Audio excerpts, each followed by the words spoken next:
Welcome to Podheim, Jiroc's Valheim podcast. Let's give him the business.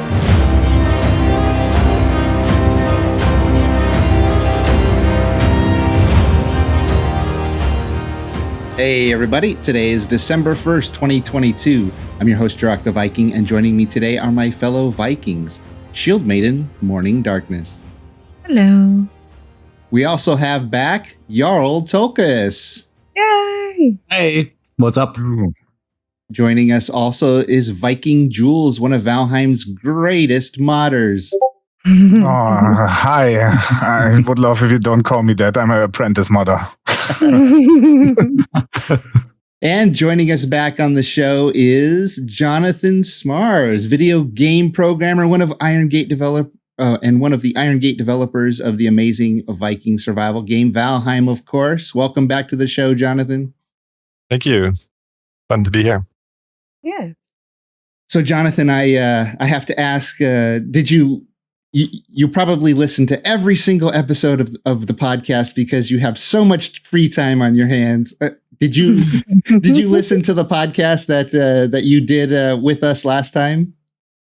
I did, but I also hate hearing myself. So I jumped through most of it and realized that, oh yeah, that's how I sound. Okay, I don't want to listen to this so much more. Oh no. So yeah, but I guess it's kind of a normal thing. So it's yeah, that's what I tell everybody. Nobody likes to hear themselves on audio, and if you start doing it like as a content creator, Morning and Darkness and I have talked about it. Gwen, others who do content creation.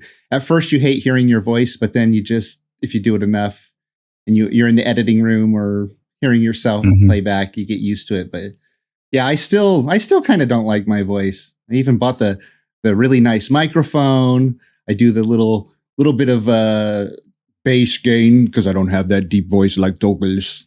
I'm not that deep. Oh, your voice is much deeper than mine. No, okay. I mean, if we're doing comparisons. I wanted to ask you, Jonathan, were you busier before Mistlands went up on the public test branch or afterwards? I'd have to say it's actually harder to answer that than you might think.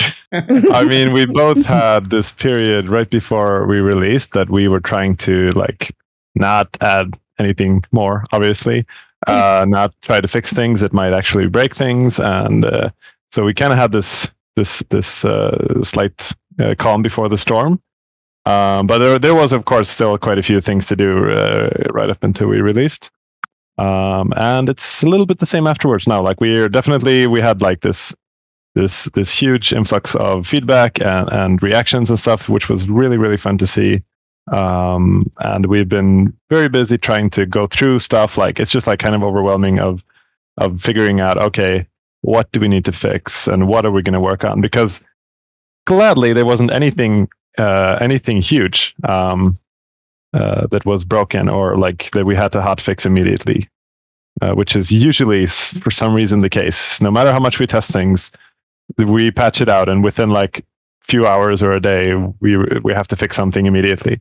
I mean, this time, like we said, the worst thing was basically that you can't pick up the fish if you throw them out on the ground, which is kind of sad because I mean the fishing system and everything, but it's still a side track thing, so it's also it's not really vital. So, but yeah, I've been kind of busy trying to fix a lot of the other smaller things, which are still kind of important as well after. Yeah. I've gotten some requests to make videos for various things about the Mistlands now that it's on the public test branch, and one of them people keep asking me is can you please make a fishing tutorial? And I said, I can't pick up the fish. What do you want me to do? I mean, you could still kind of do you can still fish. You can catch the fish, put them in your inventory, move them around, as long as you don't throw them out again. And else it's kind of sad because you can't pick up the fish that jump in your boat or if they jump up on the beach or something like that. So yeah, you miss a lot of it, I guess. But that's definitely gonna be fixed. I mean, it's already fixed internally, so there's going to be a patch out quite soon that has a fix for that. And so we were looking at the list of bugs on what's the name of that website, Morning Darkness, where they're posted? Do you remember? Starts with a T. Turo. Hello? Hello. Hello. Thank you. Yes. I'm like, why are you asking me this? Well, because you shared it with me. I know. But I guess Jonathan would know. Yeah. Yeah, I probably should. Let's see. I thought is that one public? I don't know. I mean, we have one public one, I know, but Trello board is public accessible, yes. There is one that is public, yes. And Yeah, we were there looking is. at it. I just need to double check this, but I'm pretty sure it's just one, right? It's the one that's called public known issues, or How do you Yeah. spell the name of that website? Was it T something? Trello. Trello. Yeah. Oh, there No, it is. not R. Okay. This way I can pull up the link that I have. Yeah. Oh, fixed, not yet patched. Oh, it's changed. You Oh, no, have, I thought, Yeah, it changed Yeah. from when we looked at it yesterday morning. ooh. I wonder if we included everything in here because I made some fixes today. I'm not actually sure who moved these things. Yeah, there's probably a few more fixes than these as well. But we can actually look at it together here. Maybe. That's you. There it is. Nope. Yeah, let me pull it up in front of my Valheim game. There it is. Mhm. So fixed. I'm assuming this change. This had a whole list of fixes Oh, yeah. that were done, and you guys said you have a new patch for the public test branch possibly coming out soon. yeah, I mean, my guess, I wasn't the one who moved this, so my guess is that they were moved from fixed to done because we kind of put them in a build, which is going to come out quite soon. So Yeah. Nice. I guess we moved them over there in the public one, so everybody kind of knows that now anyway. So, but that's fine. Yeah. Yeah. There's. I was reorganizing actually. I mean, yeah, I mean, it's obviously we have private Trello boards as well, and I was reorganizing all of them yesterday. Spent quite a few hours actually just to kind of organize it a bit more, and I just was a little bit worried when you start talking about it, like, oh wait, I didn't make the one of the Make other it ones public. That wouldn't have been so good. So is this actually one of the things that you guys use as a team to help keep track remotely of different bugs and things you guys are working on, or do you guys have another internal system? Or Yeah, we've tried a few different ones actually, and this is the one we use mostly now. We also use maybe there are very well organized game companies somewhere, but I've yet to find one, and we are somewhere in between there. So sometimes we use it like Google Drive and stuff, and sometimes we just don't use any organization at all. But most of the stuff we actually have on Trello now, and I think it works really well. So yeah, Nice. we have a few other boards there, and I think it's a very useful tool. Like you get an overview without getting swamped with Excel spreadsheets and stuff. So yeah, we Makes sense. do use Google Docs a lot for our stuff in our Discord community and our gaming servers, because we have several hundred people, that come through our Discord and our gaming server. So and everybody's got feedback too for us, just for our little community. So it's got to be pretty wild for you guys. I mean, I know you guys have staff that probably, like Smith A and others who probably go through all the feedback that's coming in from the players while you're out there trying to fix it all. yeah, exactly. Well, like one of our boards is of course for feedback and bugs and stuff, and we have both like internal feedback, like things that we find, and somebody in the team feels. We have our closed tester group that find their own stuff, and then we have like the public. So we try to collect as much feedback as we can, kind of try to sort it out, and then we have to go through it, decide, okay, what are we going to fix, what is intended, what isn't like an opinion, and like just because one person or even 20 people think this is an idea, maybe 10,000 other people think it would be horrible if we change it. So it's kind of difficult to know what we should change. Oh yeah. It's funny you say that. I just had an incident on my gaming servers where we had a mod that we allowed a certain mod on our gaming servers for convenience, like a quality of life mod. And then I changed it because a few people wanted it. And then the other 97% of the community came out and start with their pitchforks and torches and wanted to burn the place down. because they do not like the change. Exactly, and that's wow. like one of the things that you don't. It's kind of hard to measure because usually the people who are like happy, they're usually quiet. Some of them will say that, and most of them are quiet. But then there's like the people who are unhappy; they will scream the loudest, and some other people are also unhappy, so they will upvote those things. But it's still really hard to know. Like, okay, is this actually? Would most people get happy with this or not? And then again, even if 90% of people want something, that's still 10% of people might get unhappy with it. So everything you change is always a risk of both breaking something and making people unhappy or angry or everything. So yeah, it's not always so easy to know what to do. People are always unhappy at some point. There's always one, possibly the loudest of all, who's unhappy. But I usually think like somehow it's like, and I don't need to say this in a, how do you say, like I don't mean to incite any more rage from people, but even people who are unhappy or angry, they are mostly because they care. I mean, they care, like, even they say like, oh, I'm uninstalling, I'm never going to play this game again. Like, maybe they won't, but they took the effort to go in there and write that because they care that much. So they probably still like it, and they probably will play it again later.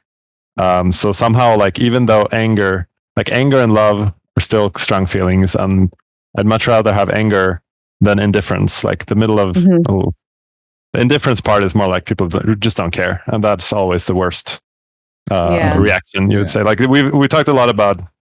We also talked about this some in the interviews we did before this launch. How, like, what is the feeling you get from Mistlands, and what is the difficulty? Because we want to set it to, we want it to be very difficult. We don't want it to be too difficult or unfair, but we even less want it to be too easy. And it's really hard to find that sweet spot. But we'd rather make sure that people really feel something about it. Either they're going to hate it or they're going to love it. Like, if we make it too easy, then they're going to be like, oh, maybe. That would be much, much worse. Well, yeah, in the first playthrough through Valheim is one of those amazing experiences, like with most games, because everything is brand new the first time through, and it's difficult because, especially when you like in my small group, we went from the Black Forest, we were looking for swamp, and we had to run through plains to get there. Oh yeah. So we died a lot trying to get to our local swamp because we had to go through the plains, and there were just like dozens of tombstones all over the place. And we thought, wow, this game is really hard. And then you get to end game, you get all your end game gear, or you replay the game and you start to think, wow, this game is a little too easy now. But it's only because of the knowledge now, right? Knowledge is the factor that changes really whether something is difficult or not. Yeah, exactly. And I mean, that's kind of the one of the nice natures of a procedural generated game. Like even though that was really hard for you, maybe that was part of why you really liked it. I mean, for someone else, they might have stopped playing because this was the difficulty spike was too high. But for some people, that experience will make it like, oh, we had such a unique kind of time that most other people didn't have to go through plains to get to swamp. So I mean, it just gives people kind of a unique, and then it's a much more personal experience when you play. I mean, you feel like, okay, I'm not doing this. This isn't directed by somebody. I'm not playing the exact linear path that somebody has preordained for me somehow. Yeah, well, and it's that right there that one of the things I love about procedurally generated games, especially like Valheim.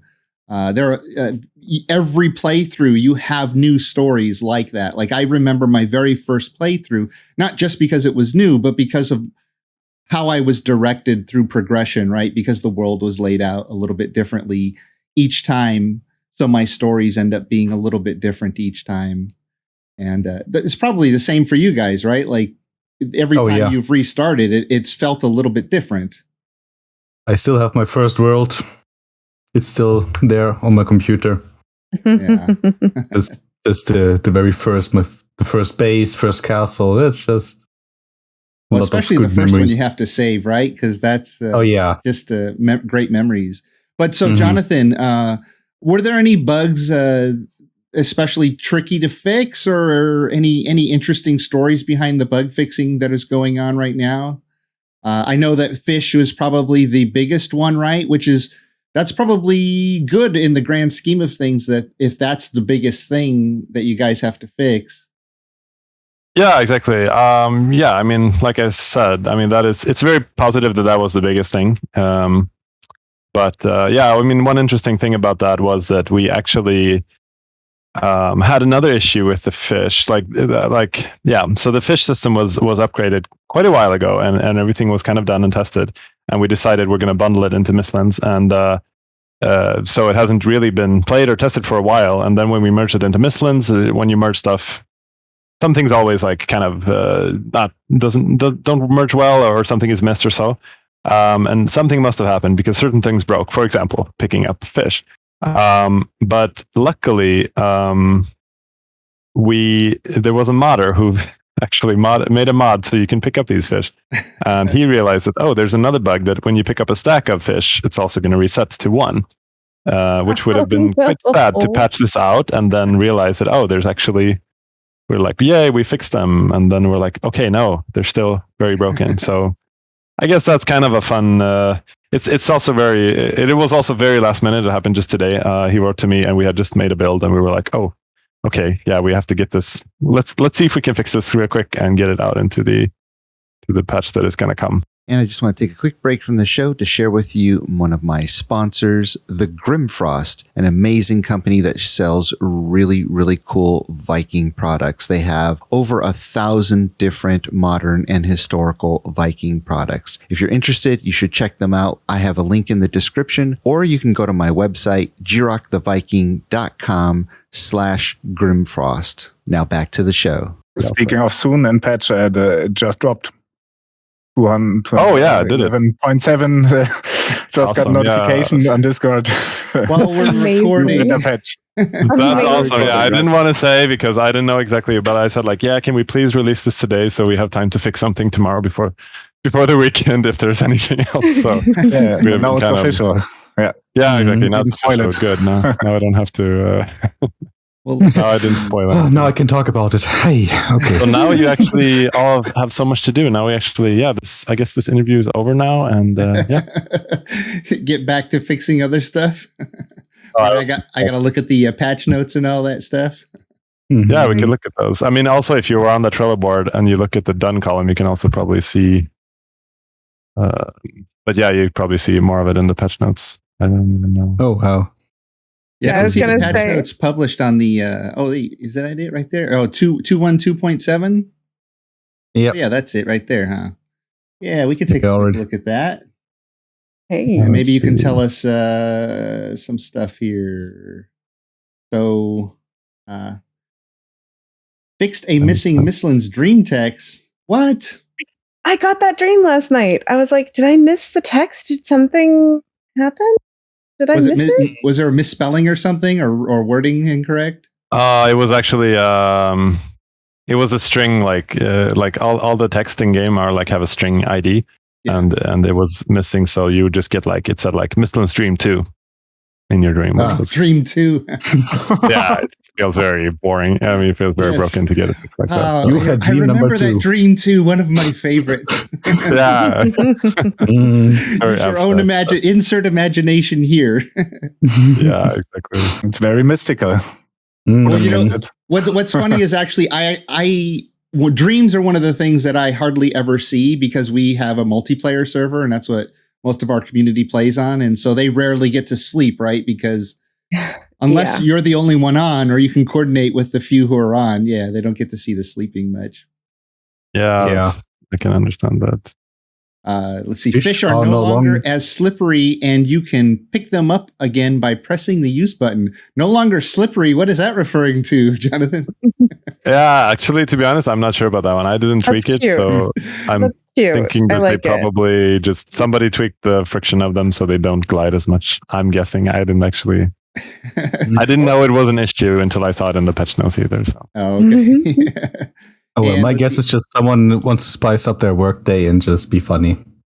Well, yeah, if you can't pick it up, then maybe they're saying you can't pick it up because it's slipping out of your hand. Okay, actually, you're very. That's the reason. I think you're very true. It's probably not even a change. It's probably just it's probably Just your someone assistant who is writing the text. Just a can little just pick it creative up now. license. Yeah. Apply to fix to fish so they no longer float in the air. Were they floating? Oh, good. Yeah, they Oh, you in cut out, Morning. the bug notes that are in I moved it to the public test branch yesterday. I posted a picture of a bunch of the new fish just floating a little bit above the surface of the water. They weren't jumping, they weren't doing anything. They were just like resting higher than the level of the water. Yeah. I think that I fixed it now. So it's actually like, I know that somebody had reported that in a while ago, and I just looked around everywhere and I never managed to find it. But we kind of figured out what it probably is, and we applied a fix to that. So hopefully it doesn't happen. But I tried. I mean, the fish in the ocean, there's a lot of things moving, so it still might happen sometime. Yeah. Lowered puffer fish poison radius. Were they? Was it too dangerous? Was it? Yeah. Was it? That was actually that's actually quite a funny story-ish. Yeah. I think this happened several times. I just saw it there was one streamer. I'm, like I said, horrible at names, but it's quite a big streamer that was playing, and he's sailing in his boat. He hadn't eaten anything, and he just sailed. And I guess he passed over a fish, and it was somehow close enough under his boat to apply poison to him, so he died out on his boat from poison. Oh. And his expression, he was full of talking, and all of a sudden he just looks like this.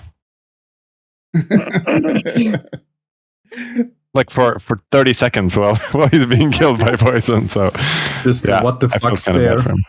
Yeah, it was really kind of unexpected. And I mean, I agree. It should definitely not poison through the boat. So hopefully.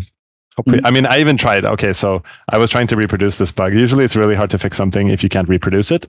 Mm-hmm. And I spawned like 200 fish in the ocean, and I sailed over them and over them and over them, and I never managed to get poisoned. So he must have been extremely unlucky. But I remember reading in some of the other posts a pufferfish had jumped up into someone's boat on the bench for sailing, and they literally couldn't sit down and sail the boat because they couldn't pick up the fish to move it. But they couldn't sit down. Yeah, of course.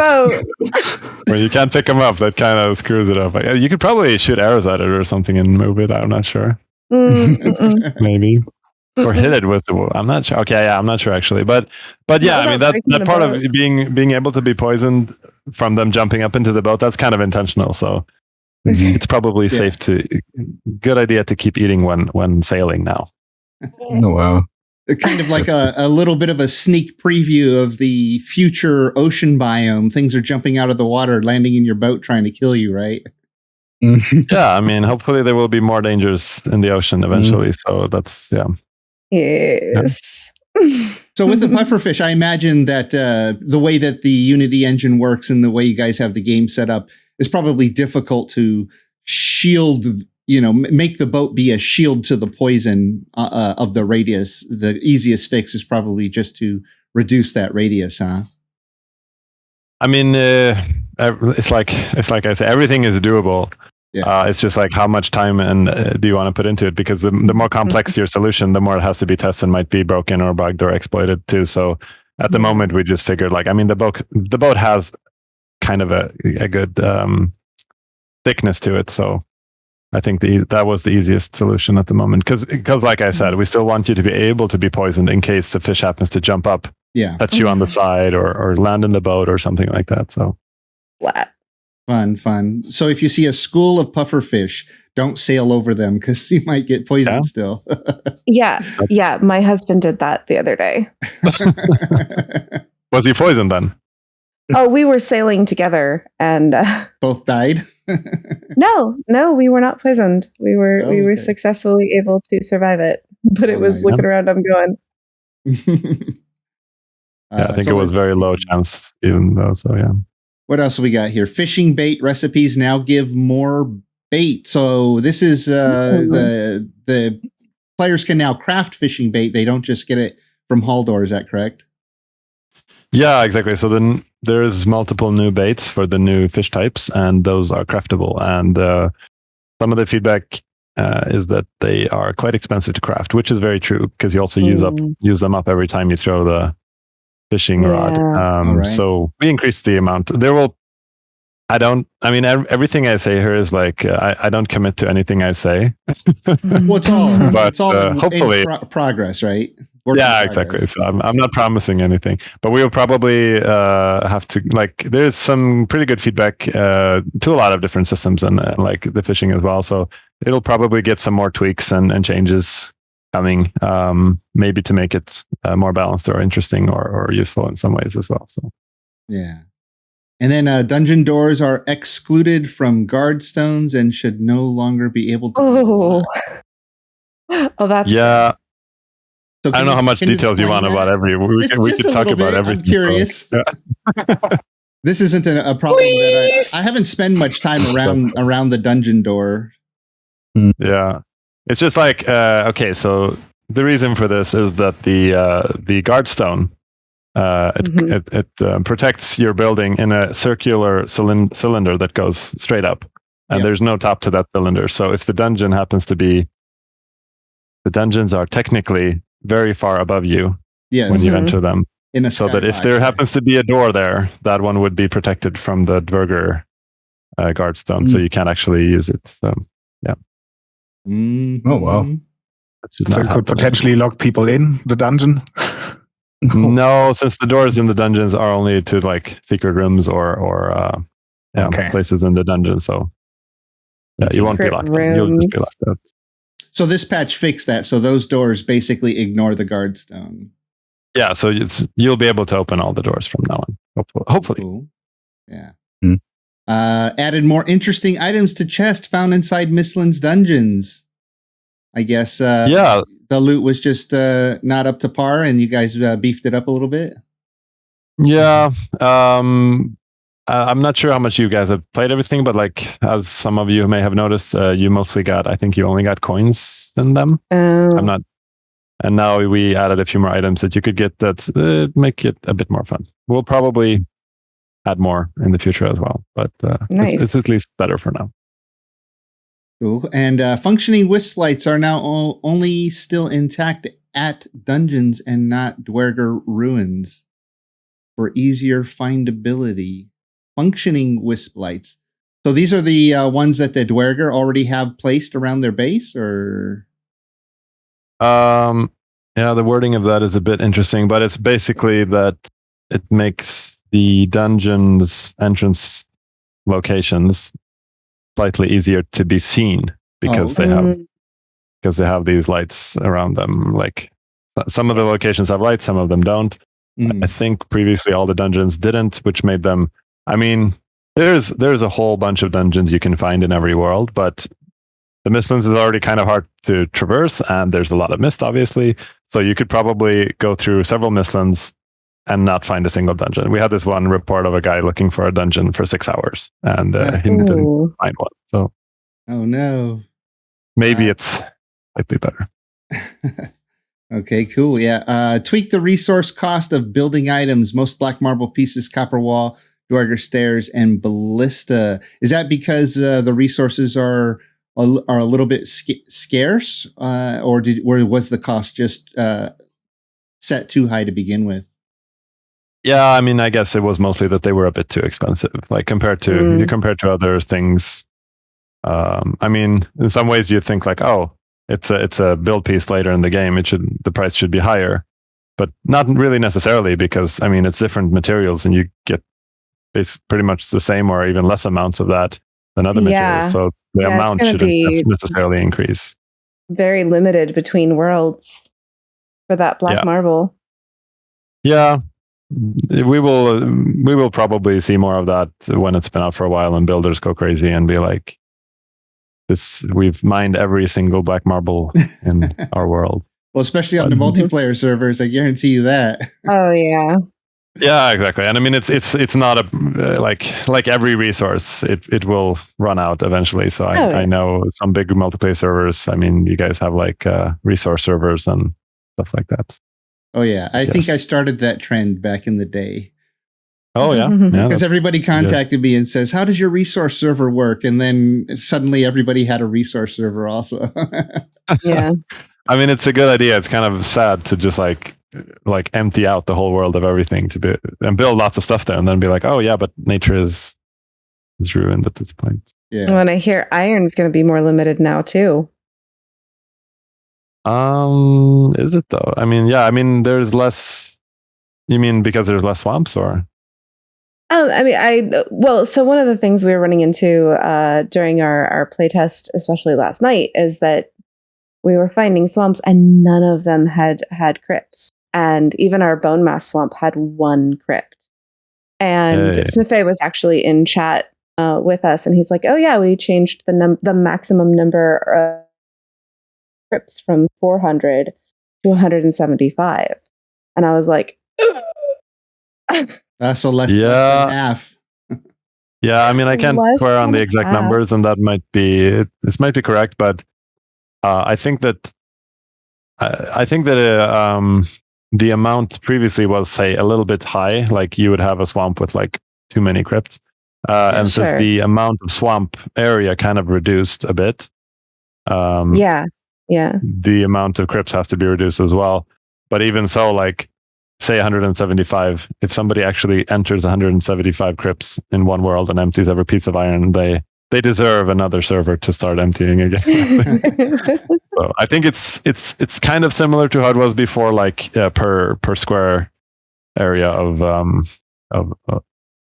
swamp, but maybe a bit less.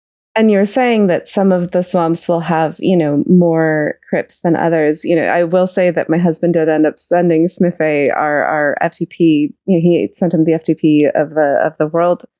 And Smiffe was like, "Yeah, so I don't want to spoil anything for you, but like if you had just gone a little bit in a different direction, you would have found a swamp with 25 crypts." And I'm like, "Oh, they're all clumped in a different swamp. That's not the bone mass swamp, but all right." Yeah, well, that's one of the fun parts of procedural generation. Is that you'll have those situations where you might just miss it. Like it's probably there somewhere, but you might just That's the exciting part, though, about the procedurally generated, because you can go around and it can be a little barren, but then you also hit that jackpot, right? You hit the gold mine of whatever it is you're looking for sometimes, and then you think, "Oh wow, I found it! Here's all this stuff in this area."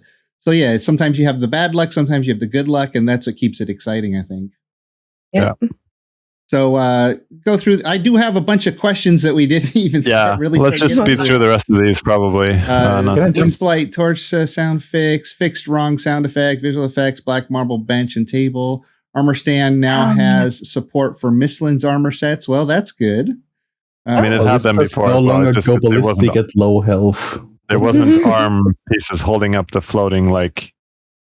Oh, you could mount them. It's just like some of the armors need to have arm wood on the armor stand. Some of them don't. So it was just that. Yeah. So otherwise, it would have just been like ghostly, like hollow. Yeah, they just fly in the arm. The elbow pieces just fly in the air. So yeah, ballista bolts can no longer be equipped. You could like equip a bolt and stab somebody with it. No, it's just like in the inventory they would be counted as as arrows, so you could like right click them and they would be equipped, and you could never use them for anything. Oh, right. But it's just kind of wonky that like why would you be able to equip them as a player? So yeah. So you mean you can't shoot ballista arrows with a bow? Just like they just go straight down. They're too heavy. Yeah, too heavy. Ballistas no longer go ballistic at low health. Yeah. Please explain. Now you're laughing. That just sounds funny. So what was going on there? It's kind of funny how these patch notes are made, and I don't mean to. I mean, and I mean it as a positive thing that we don't have so much like official wording about stuff, and everything has to be so perfect, because somebody had. I'm not even sure who wrote the bug report. Like the ballista goes ballistic at low health. And then I just like, okay, I don't really know what that means, but let's try it out. So I tried it out and like, okay, yeah, if it has under 25%, like the effect will kind of, there's just like this constant particle effect running and it doesn't really work. So I fixed it and I pushed it to our repo, and I just like the ballista no longer goes ballistic at low health. And then as a response to that. And then the person who's gonna, I mean, it's probably Josephine or Andreas gonna make up this patch log. Then they're like, I mean, they don't actually know what I fixed, so they'll just copy paste that into the patch log. So funny. This one report kept on going and going and going. Yeah. Whoever reported the ballisticness, they got it into the patch notes. Amazing. Ballista aim angle slightly increased. Okay, that's self-explanatory. Correct message is now displayed if players try to load the ballista when they don't have any ammo in their inventory. Okay, newly added events in Mistland now spawn mobs correctly. Is there something behind that was interesting with them not spawning correctly? They were kind of not working. I'm not exactly sure how much they were not working. Some of them I don't think worked at all. Like if you got the Mistlands event outside of Mistlands or something, you wouldn't get any seekers or anything like that. So that will definitely change the behavior quite a bit. And also like spawning during night was also kind of, I'm not sure exactly how it works. Oh yeah, the night spawns. Yeah. Oh, that was rough. Yeah. Mobs that only spawn during the night now successfully despawn again at day. Okay, that's good. That was boring. Day wraiths were terrifying. Not gonna lie. Tick detach system tweaked. So when I had ticks, I just kind of jumped around and you could sort of hit them while they were on you. How has that changed? Yeah, I mean, you can still do that. The whole idea was that you can, I mean, they will detach after a while if they don't kill you. You can also hit them if your weapon works. But you're also supposed to be able to dodge roll to get them off. Oh. And initially we had that set to only a certain percentage, so it wasn't 100%. Because we thought, that's probably, I mean, it's kind of boring if they detach every time, you just dodge roll.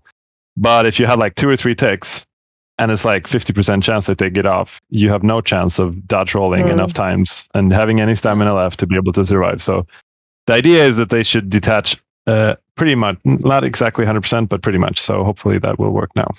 So you can actually dodge roll, get them to detach. Do they still teleport with you if they are attached? Through the portal? Uh-huh. Wow. We can finally portal with some of the creatures in game. Is that what's going on here? That's what it sounds like. I didn't know about that, but probably, yeah.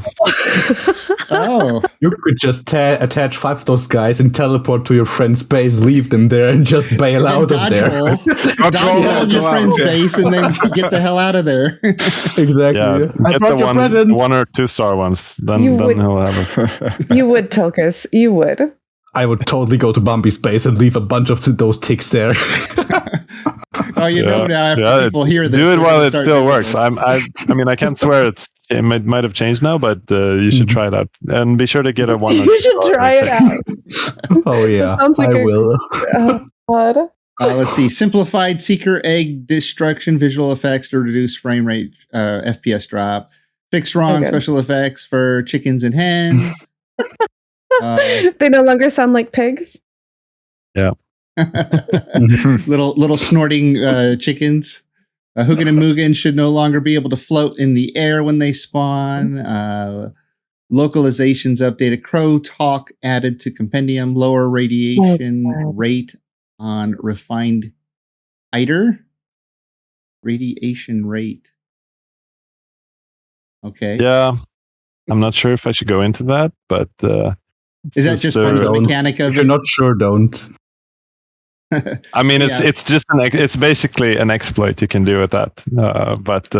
Oh. I mean, it has like a damage. It's an area damage around it, so you could use that for various exploitive ways. And I mean, it's fine that because it's just good if people kind of test it out and see like if it's okay now or if it's so should be tweaked even more. So okay.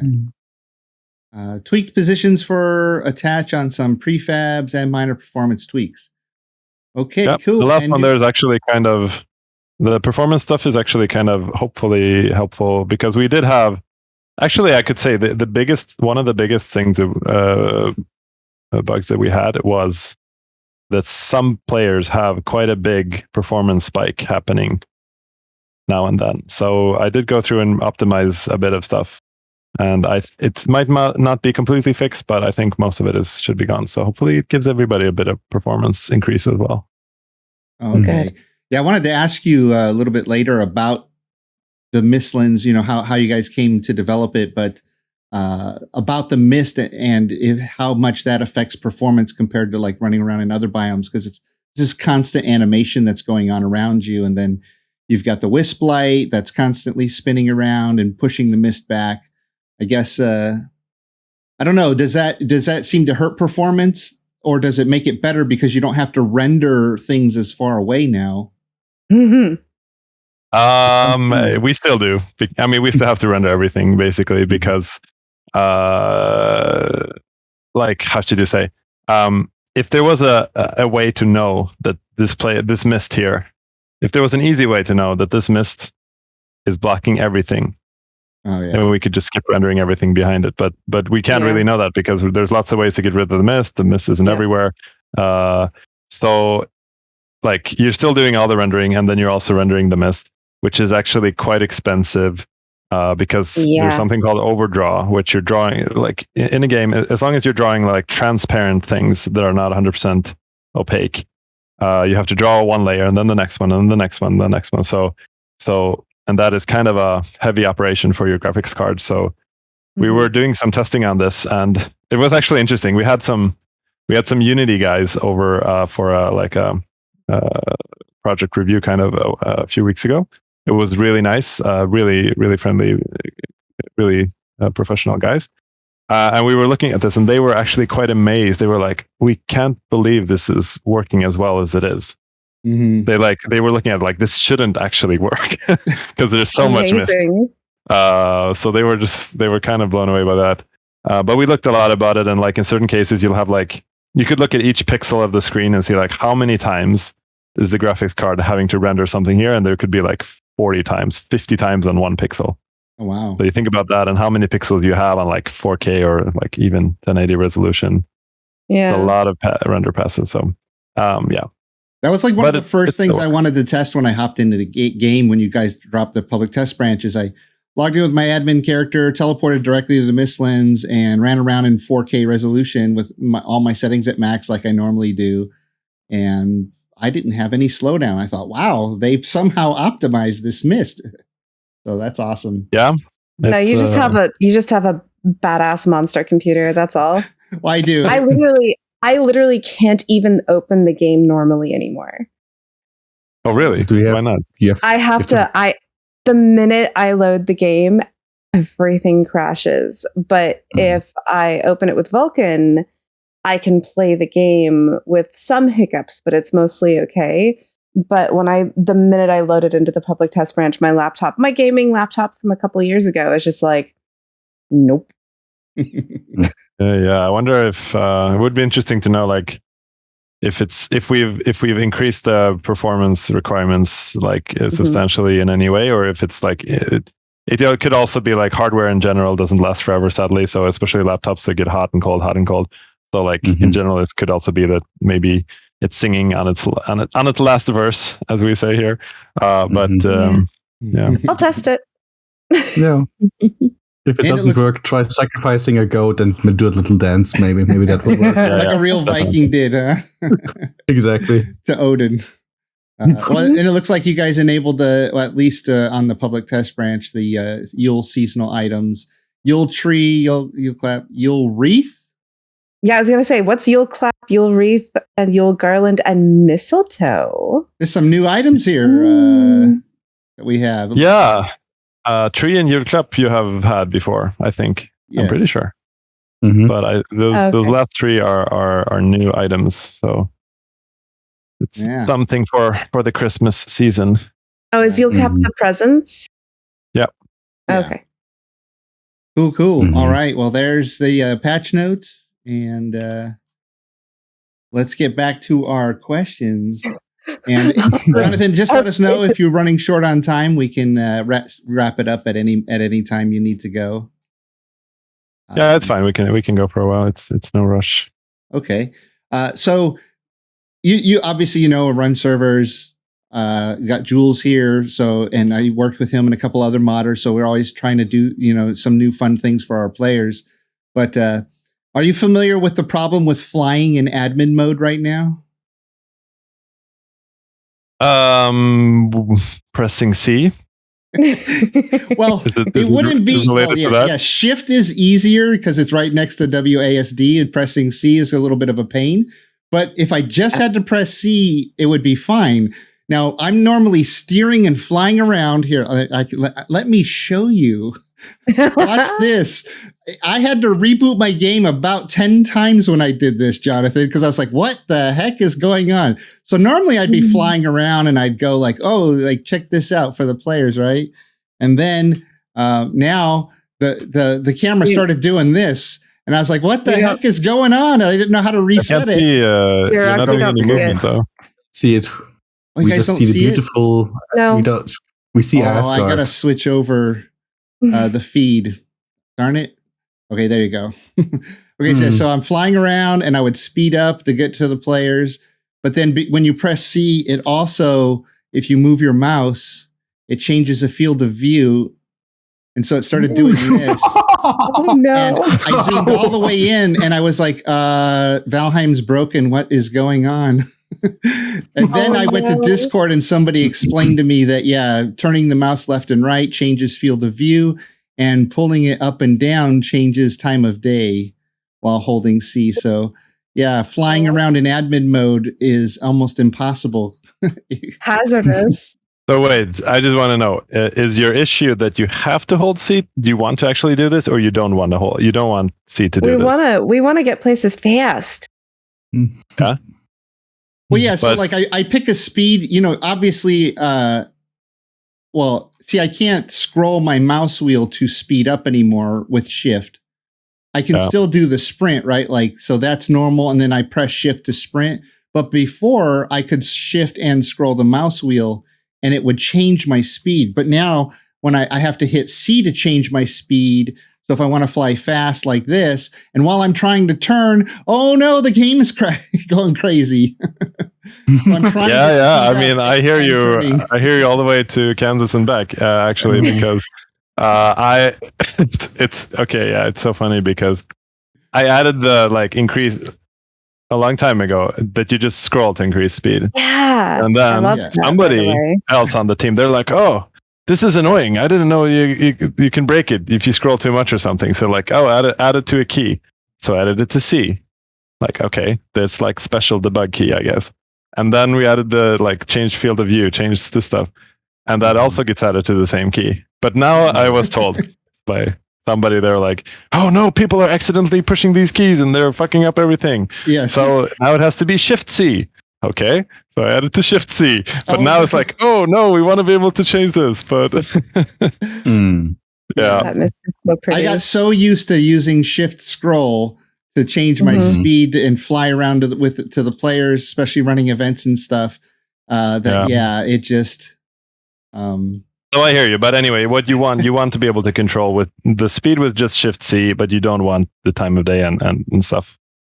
Well, that's fine on C. Yeah, but I'd love to have the speed back to shift because C is a special, it's hard to reach. I wouldn't use that much. It'd be a special, I want to change my field of view without having to go into the console. I mean, that's kind of neat to be able to do that without having to enter a console command to say, field of view and set the field of view or time of day. Yeah. But yeah, I think the problem was, the problem is having it just on shift that it was a while ago is that shift is also used just to speed up between the slow and fast modes. Yeah. And it's I got used to it though. I knew I was sprinting, but I could slow it down and then let it go. So it was just the thing I got used to. But now the current thing is it makes it very difficult. So anyways, that's just my little thing that I noticed. I was like, what? As an admin, this is driving me nuts. Yeah, I can really understand that. Me as well. But at the moment, they have to be kind of more hidden so that because people were getting for some reason, somebody thought that they were in the way if you happen to press one or the other one. I'm not sure. So. Interesting. That's interesting. No, it's fine. I just thought I'd point that one out. Let's see. So,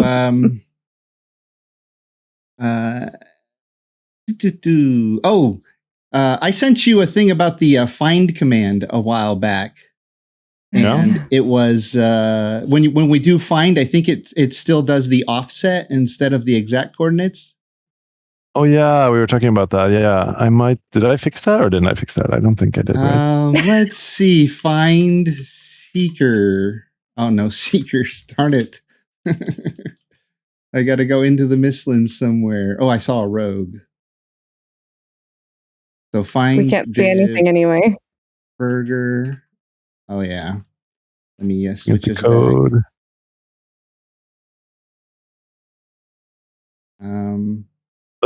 I'll fix it just while I'm on the stream. I'm just gonna remove offset, remove player. Oh, it does say pinged at -479, -7521. I guess that's where he's at. Maybe it is fixed already. Doesn't it say? Yeah, it doesn't say offset anymore. It says he's pinged right here where I'm standing. So, yeah. You did fix it. Awesome. I need to check that, though, because I was just checking the code, and it seems like it should give an offset. So, okay. Well, yeah, I am running mods. I don't know if my mods are interfering with this, because sometimes I ask the modders to undo things that you guys do. Yeah. It says offset, but that doesn't help me. I need to know exactly where the thing is at so I can teleport there. So I could do the go-to command. Let's see.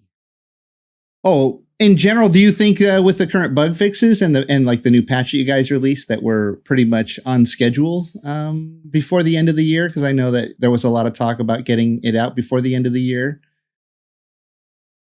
Or is that still up in the air? I mean, let's see. I need to remember if we've said this publicly, but yeah, I mean, I think we have. well, it's always there are lots of published things that say it will be out, by the end of 2022. Yeah, it is right. Yeah, I'm pretty sure. Things can change, right? Like I just assume things can change if they need. Yeah, exactly. No, I mean, we really wanted to have it out before Christmas, so that's why. I mean, some people could predict that we were going to release it on the public test, like kind of around the time that we did.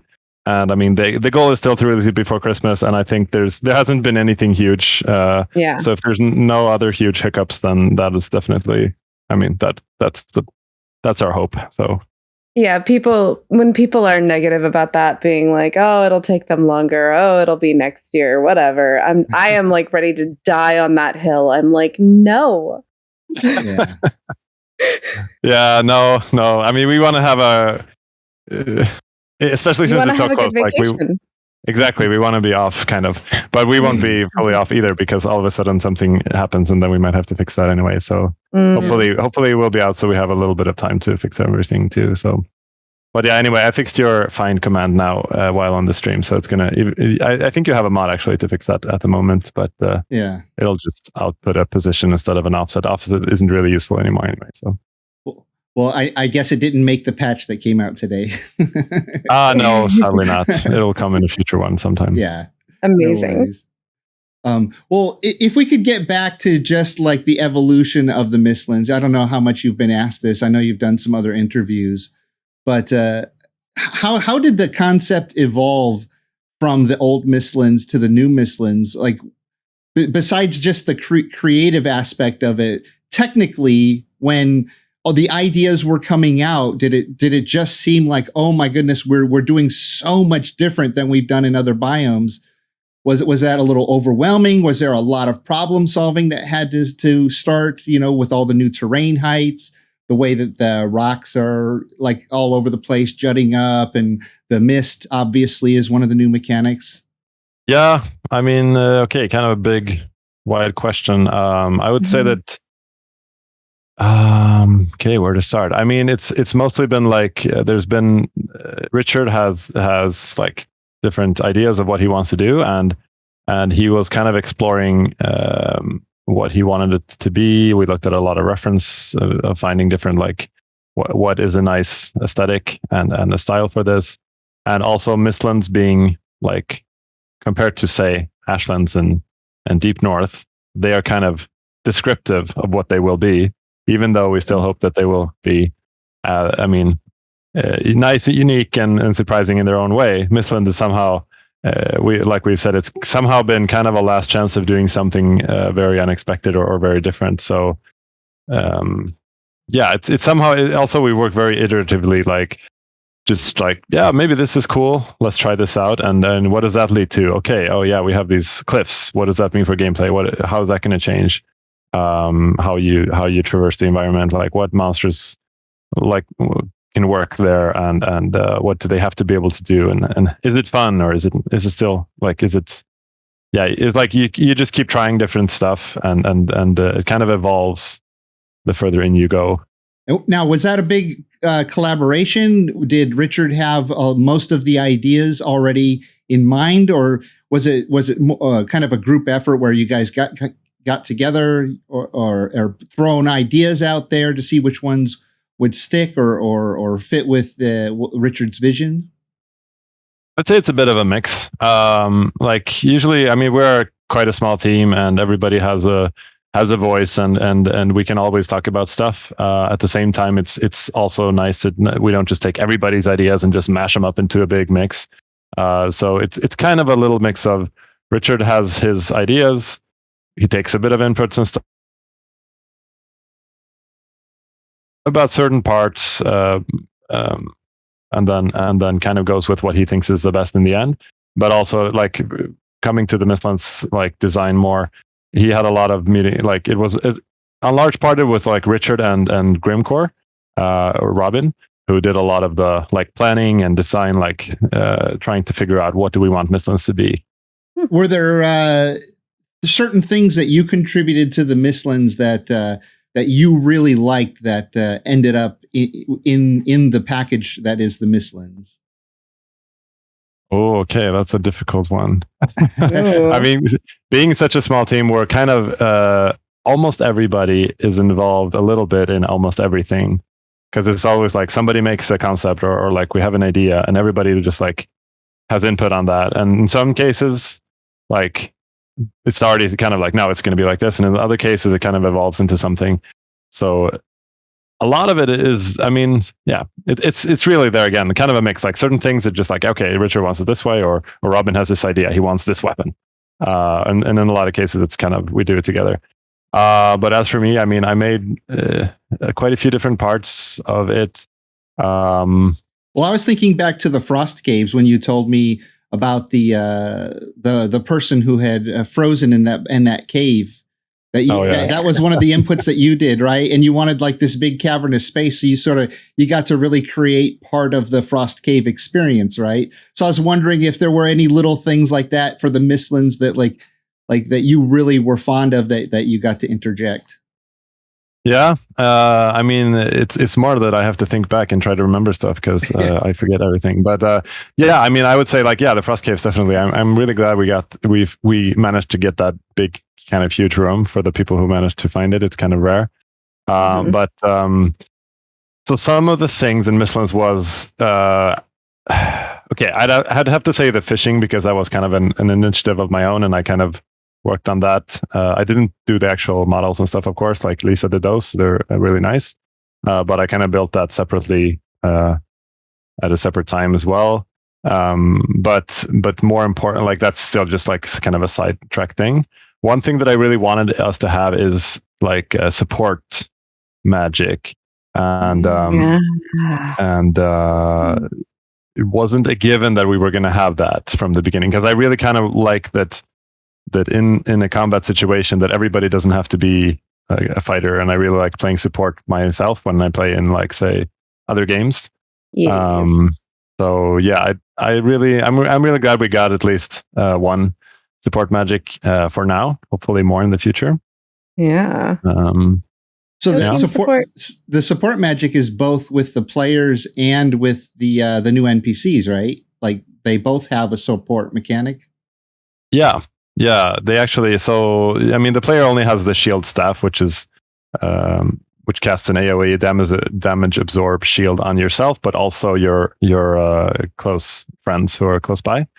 And I mean, it's not a super active like heal spell or anything, but I mean, if you use it a lot, it definitely is very helpful, I think. And also the support mage, like the dvergrs, they have a few more. They have few more and also different magic spells. And they actually, I mean, they have quite a strong heal, for example, as you might have noticed. Like we say, the support dvergr is actually kind of the strongest one, because he will just stand and heal himself to infinity and then keep sending out other things.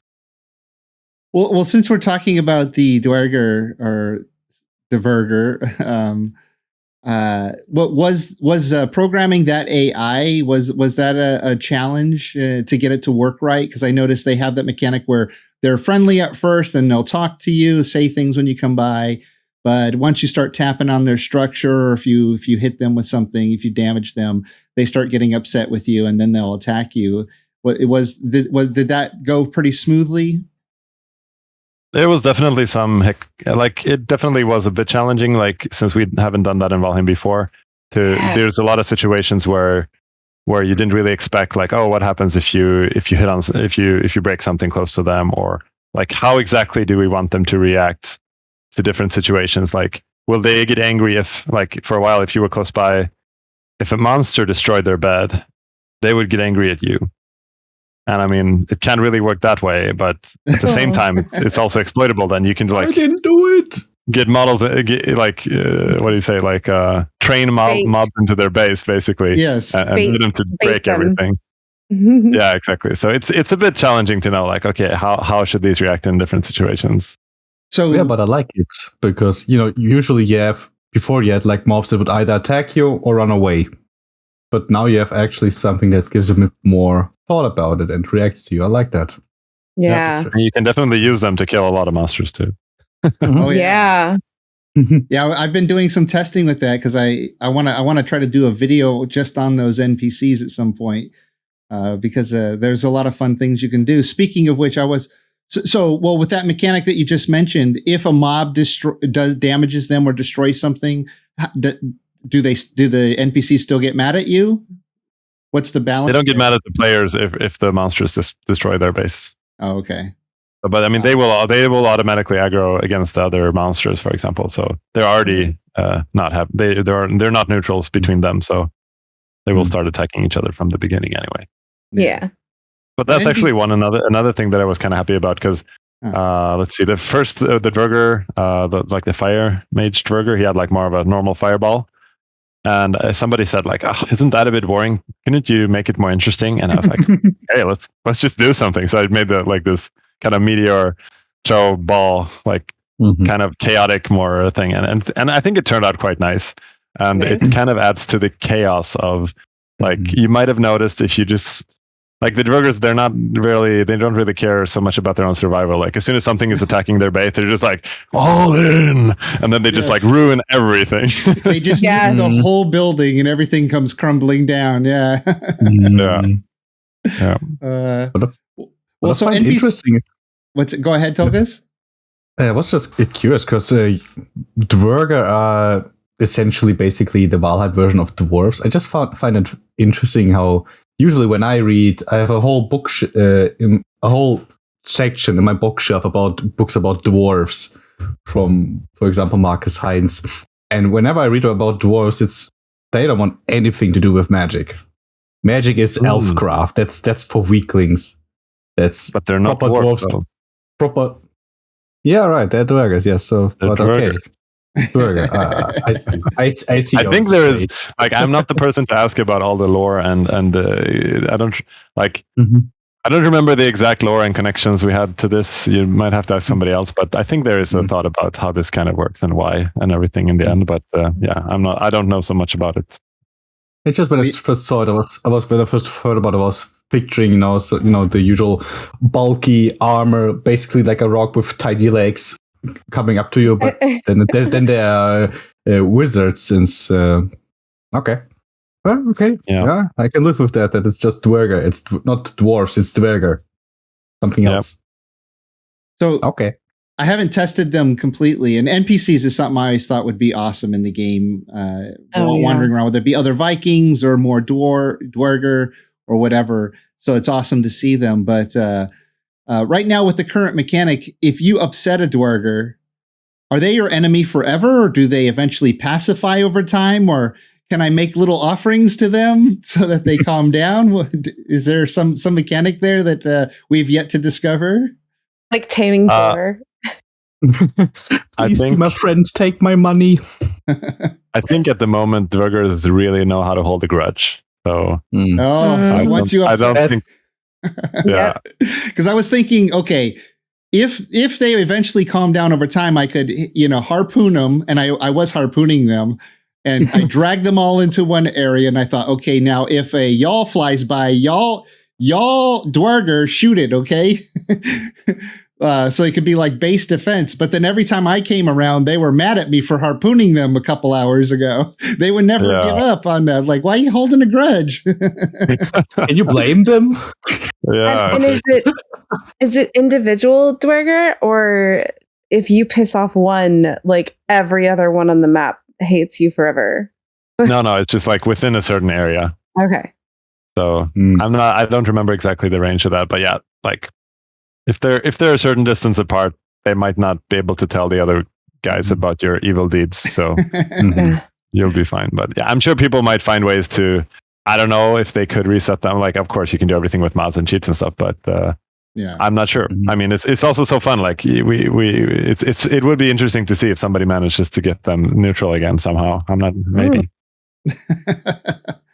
Well, yeah, that's the Mistlands, really, you guys did an amazing job with the vision, with like the programming, because you have so few bugs, at least that we're seeing. I mean, maybe there's some things going on behind the scenes that you guys still want to fix, but these NPCs and their mechanic, the way they're friendly, they become unfriendly. Now the world just feels more dynamic and more lived in, even for like a single player.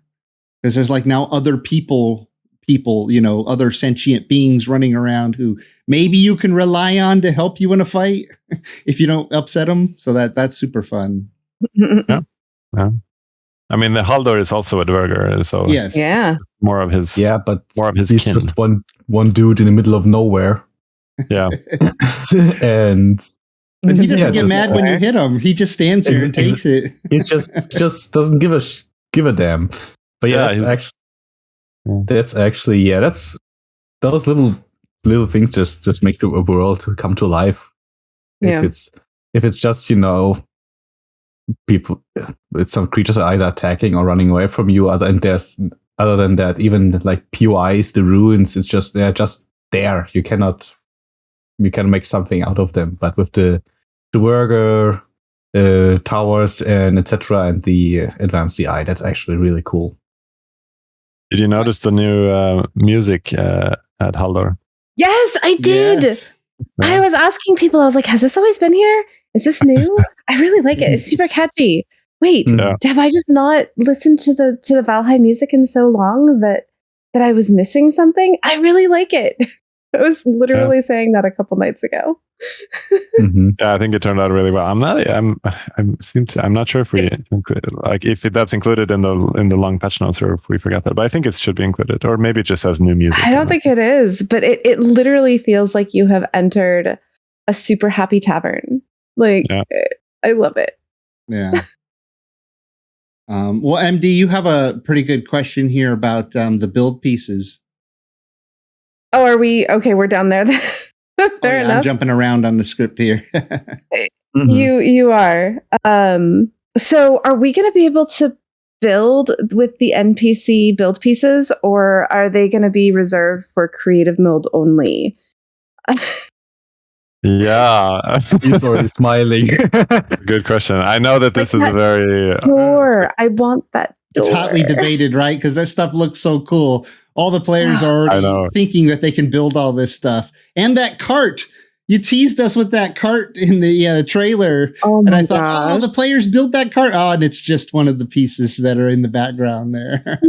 Yeah, it's a difficult balance because on one part, like I know that especially builders, like each piece you can do so much with it. But if you end up adding too many pieces, it'll kind of just like make it too. How do you say? Like it's just cluttered. Like kind of messy in the end. Yeah, cluttered in the end. So we don't want to add every single thing we can think about, or like every piece that's in the game. But okay, so like just a few days before release, I was in the game building some stuff and doing some, I don't remember, testing something out, and I was like, hey, why can't I build a dvergr door? I want to build this freaking dvergr door. I know, that door is the coolest looking thing. I know, it's like the coolest part. And I was like, hey, we're giving them all like some new building pieces, but this is the one thing everybody's going to be wanting. So, and sure enough, a lot of people have been asking about that. So here again, I don't want to promise anything, but I, for one, want it to be buildable. And hopefully that is something that might happen. Yeah, and, who knows? Maybe a few other things as well. Like vines? No vines. We're not going to see vines. Let's not start that. No. Yeah, go down that path. But yeah, exactly. So there's a lot of little things around the dvergr bases and their buildings. We'd love to be able to build them, like the door and maybe some of the other things. But one of the unique things is, though, if we can't build them, is that you can now take over that facility and make it your own. Can we repair the door? I forgot to check if we can actually repair it with a workbench, because I would imagine over time it would take damage. If we can't build it, at least if we could repair the one that's there. I don't know. I haven't tried it yet, so I don't know what the answer to that is. I don't know. Maybe I'm not even sure. Maybe somebody else knows if you can repair it. Yeah. I'll have to check on that. But yeah, I mean, it's yeah. Let's just hope that that you can build it. You're hoping with us, huh? yeah. I mean, definitely. It's I mean, that's also a thing with the team. Like, it's not that everybody always like, oh, we are robots. We all agree. We're all gonna think the same things all the time. So it's always a discussion about what is going in and not. So, but I'm on team dvergr door. Modders need something to do too. Yeah. Don't take it out from us. I mean, that's also. I mean, it's also a kind of a nice thing that there's always modders that can enable stuff. I guess. What would be nice for the building GUI would be some scrolling mechanism. I mean, there are mods for it, but they all are kind of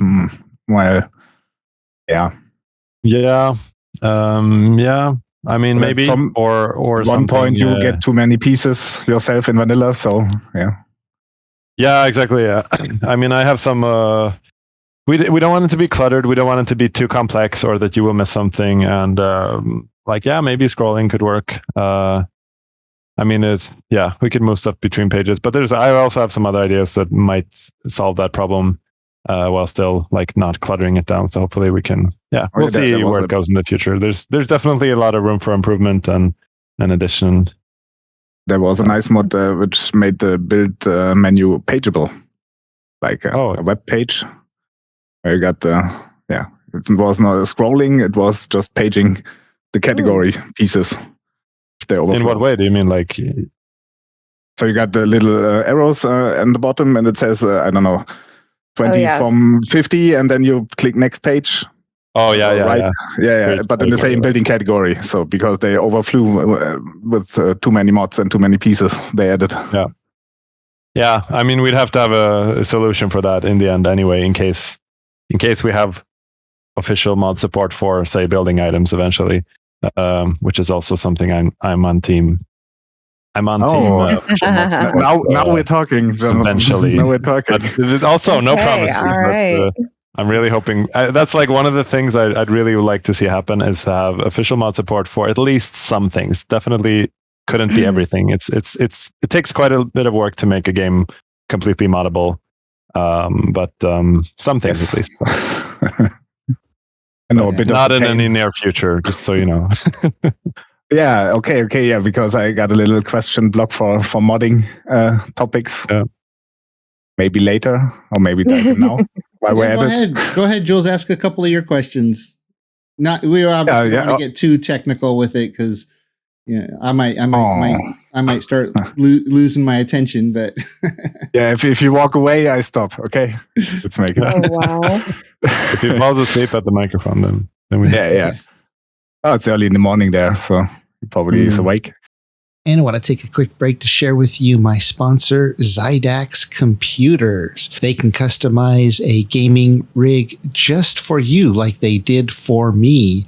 They can also do custom laptops. And here they have a lifetime desktop parts warranty. And I actually had to use it myself when my power supply went out, and they replaced it with no problem. It's the only one of its kind offered in the industry. Xidax desktop computers come with an unheard of lifetime parts and service guarantee that nobody else can match. That means if your hard drive blows up in 10 years, you're covered. And if you're in the market for a new computer or laptop, you can use my link, jiroctheviking.com/Xidax. You can also find that link in the description.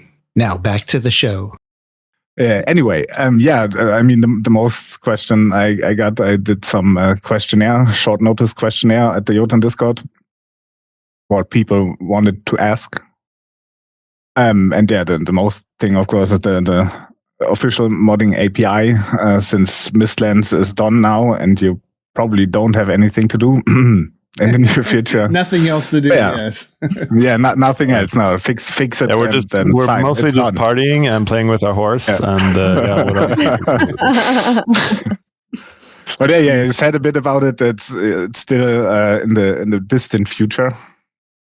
I mean, okay, so it's two different things, right? There's lots of interesting things to improve and fix and change, like quality of life stuff, optimizations, but also like reworking systems, improving what is there. But then you have like tons and tons of people who've been like, oh, but we want the next biome, like obviously Mistlands, and now they're going to be like Ashlands when. And after that, it's going to be like Deep North. And after that, they're going to be like, oh, wasn't it going to be an Oceans one? And then after that, they're going to be like, I think somebody promised another one. Or yeah, I mean, they're going to keep going forever. But at least, I mean, we have promised a few biomes, and it's really like we don't want it to take too long to at least finish, say, the biomes. So it's kind of a balancing act there, and making full mod support is definitely kind of a bigger undertaking than making like smaller tweaks. But definitely we could, I mean, maybe small changes that would help. Like we did actually in the Mistlands, make a small. I think you're probably aware, but like we made a small change that would simplify modding for. That will hopefully help some mods to break a bit less. It's just like some technical stuff that is kind of needed under the hood for mods. So small stuff like that, maybe we could do custom data. Yeah, the custom data stuff. Yeah. So, yeah, I had it on my list. It's not a question, but I just want to say that was a help. Actually, yeah. People are enjoying it, and having there's another tweak to that coming, because we realized, we were informed that the mods actually want to use it slightly different, so it's going to be changed even slightly more. So it'll be the item data, sure, but the player data saved in the game files. I already got some mod brewing with it, so yeah, that was nice. Thanks. Yeah. I always figure something like mod support and expanding on your own admin capabilities, that all that stuff would come somewhere after 1.0 release. Like maybe little things on the way, but like until you take a really hard look at it, you want to finish the core game first, and then it might be something to really dig in deep later if you guys were interested in that. Oh yeah, and that's totally understandable. Also in the modding, yes, some might not understand as well or as much, but mostly it's understood. Yeah, it's early access. You're developing systems. You probably will change some interfaces. So yeah, you can't open that easily. I mean, we try with Jotun to abstract a bit, but yeah, we have to adapt too. Then if you change stuff. Which brings me to another question which came up from a fellow modder, actually from Jiroc. Oh, yeah.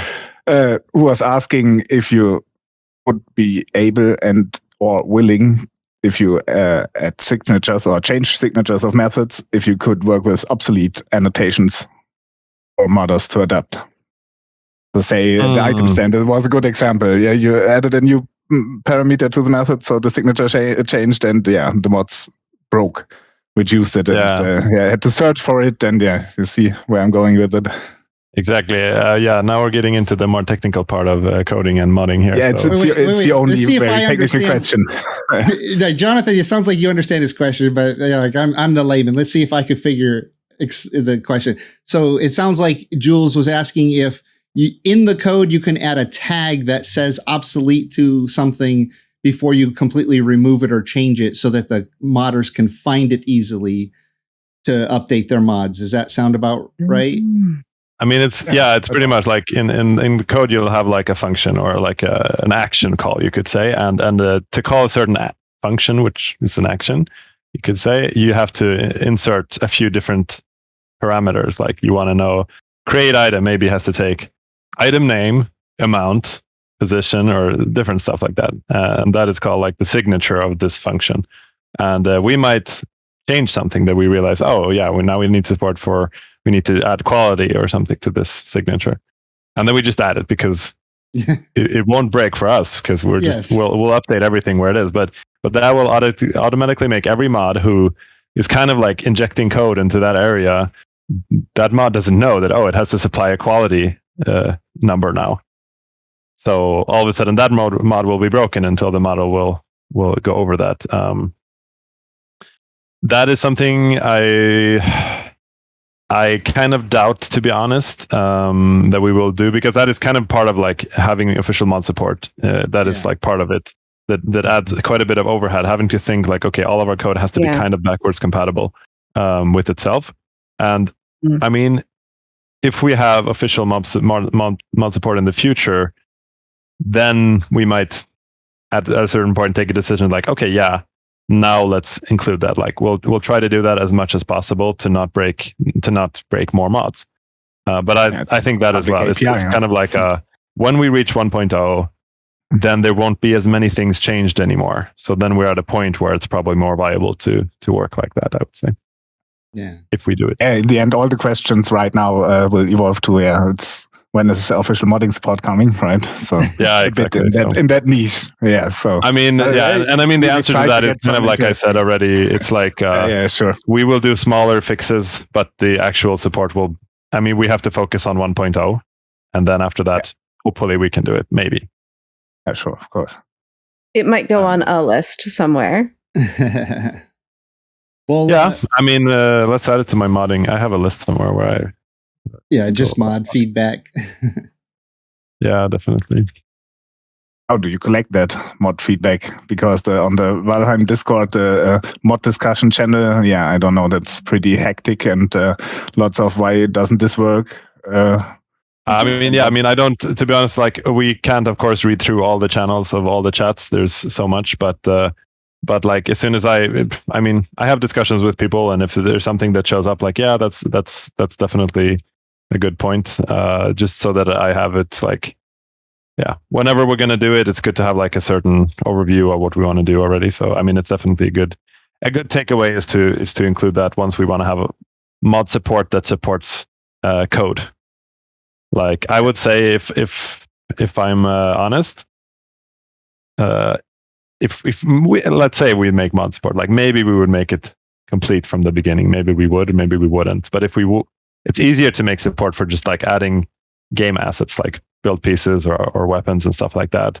Adding support for code is a bit more complicated, and it takes a bit more work. So,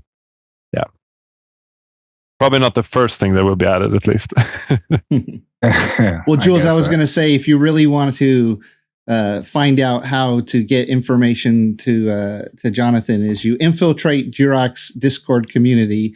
You get to know me, and then you get on my podcast, and then we interview Jonathan, and you ask him.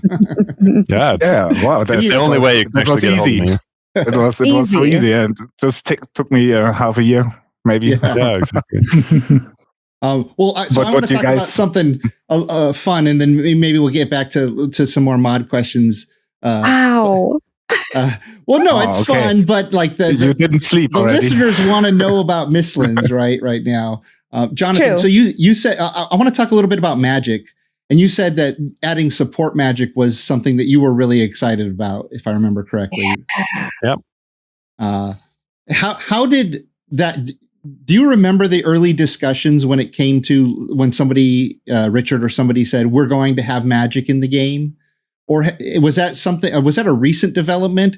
Or is that something that is Richard or others, maybe Robin, have been thinking about for a while? I mean, I think it's been around for a very long time. I'm not even sure when, because I mean, as far as I know, I think Richard thought about it like even before any of us joined the team, probably. But I can't say that for sure. I just know that it's kind of always been there. Like everybody think, yeah, it would be nice to add magic, but let's focus on this part for now. Yeah. Let's not make everything at once. Also adding it later into the game rather than having it as an option from the beginning, I think is kind of an interesting choice because it's different from all other games where you're just like, oh, do I want to play a fighter? Or do I want to play a mage? Yeah. So it's more like you have to go through you have to be an actual, say, normal Viking for a while, and then you can choose to become a mage kind of if you want to. So, but yeah, I mean, it's definitely something that's been around for a long time. Something that we wanted to add, and there's like been tons and tons of suggestions. People are like, add magic to the game. You have this one camp, and then you have the other camp like, no, don't do it. So yeah, I don't know, like so far we haven't had that much negativity about it. Like most people are very excited about it, but I'm sure there's some people who might not think that it's well placed. But I see all the YouTube comments that I get on my videos, and yeah, have been a few people who said, you've added magic to a Viking game, great. And I just respond, well, there's a lot of magic and fantasy elements in this game. It's not like a realistic, based on Earth Viking era. This is Valheim. This is the 10th realm. There's magic in the world. Right. And yeah, exactly. I mean, come on, just like there's always going to be that guy, though. I mean, whatever game you make, even if you make like and simulated that it's basically 1-to-1 to everything, there's going to be somebody that finds something like, nope, the atoms aren't aligned correctly in this game. Well, it's like you said, it's usually the most passionate, the loudest voices that rise to the surface, and those are the ones you hear from because they make their opinion known, as where most of the population probably doesn't feel the same, or at least are not passionate enough against it to, jump on somewhere and voice their opinion. But so getting to the magic, so the dvergr have basically fire, ice, and the support healer, and he has some kind of damaging attacks too. But for the players, there's elemental magic, which I guess is sort of like both fire and ice, right? Yeah. And then the blood magic. Now, when I saw the blood magic, I don't know if I did a reaction trailer the day you guys dropped the Mistlands trailer, and I didn't even notice it the first time through because it was just such a quick cut. But I went back and I just remember my jaw hanging open, and because it's like a darker side of Valheim, and I'm really excited to try it because for years and years and years in World of Warcraft, I played a warlock. It was my first character, and I just got into the whole spirit of raising the dead and capturing souls and stuff like that. So that blood magic, was that were there any specific challenges to that blood magic? Because it's really a different mechanic, whereas the other ones, it seems a little bit more straightforward. They're casting a spell, sort of like launching a ranged weapon, but the blood magic is now summoning creatures that follow you around. Following creatures that follow you around have been problems in a lot of games, right? Because they get hung up on stuff. I know a lot of games, their solution was to just have them teleport to you every once in a while. How is it with the skeletons now? Are there a lot of problems with them keeping up to you? What happens if I get on a ship and sail? Do they just get left behind? Do they teleport to me eventually? Yeah, so I mean, yeah, it's like you say, it's definitely not something that we had before. So there was quite a few technical parts to get them to work as expected. And it's probably not perfect. Like, to be honest, like I was actually trying right before this podcast, we had I do have a kind of big-ish exploit you can use with them that I'm trying to fix. That will not make it to this patch, but I guess the next one. Tell us, we can test it for you. Yeah, I mean, sure, why not? I mean, it's out there anyway. So it's basically that, so one of the challenges, for example, one of the technical parts is that, okay, here again, it's a bit technical, but like you have to, like, the skeleton needs to spawn. It needs to change attributes based on your skill and your item level, which is not something that we've done for other things. Oh, wow. And it also needs to be saved, and it also needs to follow you and attack other creatures and stuff. So it gets saved when you log out. So when you log back in, it's still there? Yeah. Okay. So, and then it should keep following you. So the exploit is basically, if you log out and log back in again, they will follow you, but they don't count towards your maximum number of skeletons. So you can keep spawning in more and then log out and log in again. So yeah. Raise an army. So enjoy your 500 skeletons now and break and crash your computer if you want to. But yeah, that will Build me an army worthy of Mordor. Yeah, pretty much. Yeah, I mean, in the beginning too, we didn't really decide, okay, how many are you going to get to spawn? Like, so in the beginning we had like a lot of skeletons, and it's just really fun to have a little army running around. But yeah, I mean, there's a lot of other things too, like just how they work in the world, like when you spawn them, where do they spawn? Like if you're standing in a dungeon, or if you're in a certain location where like there's no obvious point of where it should raise, things like that. But at the same time, they're not like if you say in another game where you have a helper who is like a person who you want to behave completely natural, always follow you. You don't want them to teleport, which is kind of weird, immersion breaking and stuff. Like, these skeletons aren't the smartest skeletons in the universe, and they will probably get stuck in some places. Like, they will try to find their way, but there's places where they can't get to. So then they'll just be like, "Hey, dude, I can't follow you around." So you can just make new ones too. In the trailer, we see 3 skeletons, but what is the intended maximum of skeletons that we're allowed to summon? I mean, currently it's based on your item skill level. Okay. And you can currently only upgrade the Mistlands items to level 2. So that makes it to 2 skeletons. But I mean, all of our other biomes, you can upgrade items more, which is also something that we will probably be doing. And at that point, you could probably have more. But we'll have to balance it and tweak it. If it ends up like, okay, these are too strong now, all of a sudden you could have, like, say, if you have a level 4 and you have 4 skeletons, maybe they get too strong. It's also a little bit difficult to balance them, because, like, for example, now in theory, you could spawn your skeletons, change out all your gear, and then be a fighter again. But you'd have to eat the Aether food to be able to spawn your skeletons. So you might not have your stamina health food. Or you like puke berries and like eat everything and like reset so you could kind of like swap between these, and there's probably ways to exploit it, and it's kind of a difficult thing to balance out completely. So yeah, we'll just see how players use them and how it works, and then we might have to rework. Question in there: Do we need to balance everything? Yes, to some degree. I just told us you can have 100 skeletons, Tulkas. Yeah, exactly. Why balance?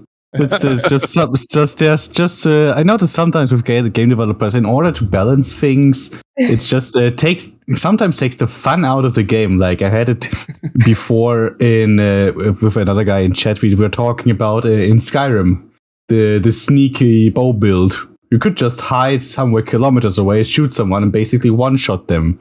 Not be in detection range. That's not balanced at all. But where's the challenge? If you have an army of 100 skeletons, where's the challenge if you're just standing there? Can you imagine people sometimes just want to have fun? Yeah. Are you familiar with that That's when concept? you use mods, Tulkas, and you put all that stuff in. Yeah, exactly. I mean, and there's also... Yeah, sorry, go ahead. I was going to say, there's also always the person who will say, "Oh man, you let me summon all of these skeletons, and now my computer won't run the game." Yeah. Yeah, exactly. Or it burned out my graphics card because it's too heavy. Yeah. But yeah, I mean, I would say like just It's like all Derek your said, like fault. yeah, exactly. I mean, if you really want to do it, you can always use cheats or mods or whatever. But I mean, at the same time, I think it's worse if your game is so unbalanced that people play it and just feel like, oh, this is a broken mechanic. If I do this, then I just win. They kind of lose the whole immersion and challenge of the world. Yeah. And I think that's a lot worse than just like not allowing you to do things. So it's not like we want to take away the fun. It's more like we don't want it to make like one solution is the go-to one, because then you kind of invalidate all the other options. Like, why would you ever make anything else if you just like, oh, there's a monster, throw 50 skeletons at him and keep walking. Well, yeah, that's what we do as content creators with mods to make fun videos, like 3 bone masses versus, 100 boar. And then we put that video out there, just to kind of see what happens. But getting back to the skeletons, because it's like one of the most unique, new mechanics for the players, specifically. Will those skeletons, will they portal with you? I think they don't right now. Don't they? I don't think so. I think I think they work pretty much like, okay, so basically they work very similar to a tamed creature. Okay. So like at puppies? the moment, like what? Like the wolves. Yeah, exactly. So yeah, we were kind of discussing this too. Like, okay, should they follow you through the portal? And then it was like, okay, are we going to follow? Are all the tameable creatures going to follow you through the portal then, or like, is this something we really want to change right now or not? So at the moment, they don't. But yeah, you never know. Maybe they will in the future. So when you go into a dungeon, that's basically like a portal mechanic. Will they enter a dungeon with you? Or if you want to use them in a dungeon, do you have to summon them in the dungeon? Yeah, I think you have to summon them. I mean, it's basically a portal. I'm a bit unsure about that, actually. Because it seemed like I might have made a fix for it. And then I realized like, okay, no, we don't want to change this. So I don't think they follow you into the dungeon. So something to test. So you're limited to a certain amount of skeletons. Well, supposedly, right? Because you have the exploit of logging in and logging out. But if I stay in game, I summon my skeletons, I get on a boat and I sail away, or I go through a portal, I go into a dungeon. Am I still limited to them, to the 2 that exist because they're in the world, or is there a certain range? You can always spawn new ones. They will just kill the oldest one. Oh, the yeah, oldest kill one the oldest ones. Yeah. Okay. I remember. Okay, so this is when I played, like when I was a kid and I got Diablo 2, or maybe it was Diablo. No, I don't think there was summons in Diablo 1, right? Okay, anyway, I was playing Diablo 2 and I was super excited. And I was like, okay, I'm a necromancer. I'm so cool. And I was like, okay, I'm going to get this golem. And I didn't realize, maybe it said somewhere there's a limit to them or not. I don't know. But I was just like, okay, I'm just going to spawn in so many of these golems. And I just like, wasted my whole mana. Because I could see them like popping up everywhere. But you kind of didn't really see them fall apart into this like... So each new one killed the previous one, and exactly. So I think I spawned 20 or 25 of them before I realized, like, oh, I'm just allowed to have one. That's boring. Like, what? I'm a necromancer. Why can't they all live? So, Tulkas's eyes tell you everything. See, I told you. He's like, I got mana to summon more. I should have more. Yeah, exactly. But you also have to think about, like, okay, so you will highly likely be able to have more than 2, because you will probably be able to upgrade the staff at some point. Yeah. And who knows about other magic stuff as well. But at the same time, if you think like, okay, if you're 10 players and everybody decides to be necromancers, and you have 4 skeletons each, that's already like, say, 40 skeletons, 10 players, and then the boss and a bunch of minions and stuff. So that's already kind of pressing the limits of what your network will want to be able to handle. Well, so Jonathan, there's a new mechanic that came with Mistlands that did not make the patch notes. There's probably a few things like the new axe special attack that wasn't in the patch notes. Oh yeah, that's true. Let me just write this up because it's actually good, because we really want to, like, compared to before, we didn't want to spoil anything, because personally I really hate spoilers. But we didn't want to spoil things in patch notes. But then we released a patch and people were like, is that it? because they looked at the patch notes and they were like, oh, there's not so much in it. But in reality, it was just we didn't really want to spoil things. So now we have these small patch notes, which are kind of spoiler free in the game, and then we have these big ones. We're trying to list everything. So Yeah. let me just. They have the spoiler tag in the in the Steam in the news announcement. They're covered in black. So if you don't want spoilers, don't mouse over it, right? Yeah, exactly. So I mean, that's a much. I mean, and that's why we're going forward with this way, and I think it's much better. So. And the other mechanic, act special attack. Yeah, I'll add that to the ones coming out for the live release. Well, the whole world knows already because I did a video on it. Yeah, of course. But yes, awesome if it would be in the patch notes. But so the other mechanic is that now mobs have weak spots, and I did a video on that as well, and that wasn't in the patch notes. Is that something you guys have wanted to do for a while, or did that just come up with the Mistlands update? I mean, it's let me try to remember this because we made it quite a while ago, but maybe it was actually only in the Mistlands branch, or was it? I can't be sure. Like there might have been weak spots on trolls for a while, and we never just announced it. Well, so the current version of Valheim, I did a test video. And went in and tried to find a weak spot, and I couldn't. Like I fly around in admin mode. Like if you guys introduced it, it must have gotten removed because I've shot it everywhere in all the parts, and I couldn't find a weak spot. And there were people who were like right in my comments swearing, "Nah, trolls already had weak spots. They already had weak spots." So I had to make a follow-up video where I placed the troll down and I shoot him everywhere, and I could not find one where he took a. Basically, was it like double damage or slightly increased damage? But now, obviously, in the Mistlands public test branch, you shoot them in the head, you get extra damage. Seems like I'm forgetting exactly, but maybe 50% or something. And I think people might perceive that they had one before, but I don't think that they did.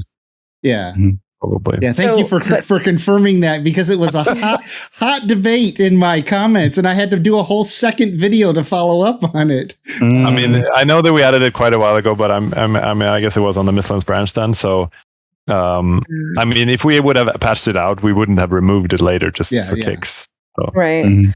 So, like Jiroc said, are there more creatures than just the trolls, the Seeker soldiers and the Yalls? I'd have to check. I don't remember. Like, I mean, we kind of decided like, let's put them in where they fit, basically into bigger like the bigger creatures.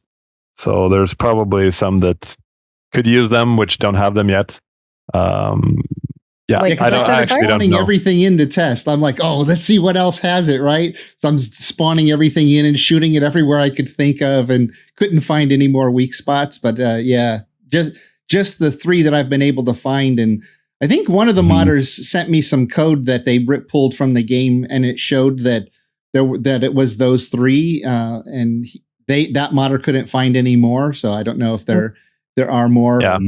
I was just running a check here to see if I missed any of them to see, but I think those are the ones that I know about as well, and we will probably end up adding more, like when we realize, okay, this one should have one, it needs it, and it's a big monster, so there's actually a way to use it and everything. So so it's just like kind of a new system that I know that we wanted to have it for a while. It's just it hasn't been top of the priority list, because that's also one of the things, having a small team and having this, like, again, we always have the pressure of releasing 1.0.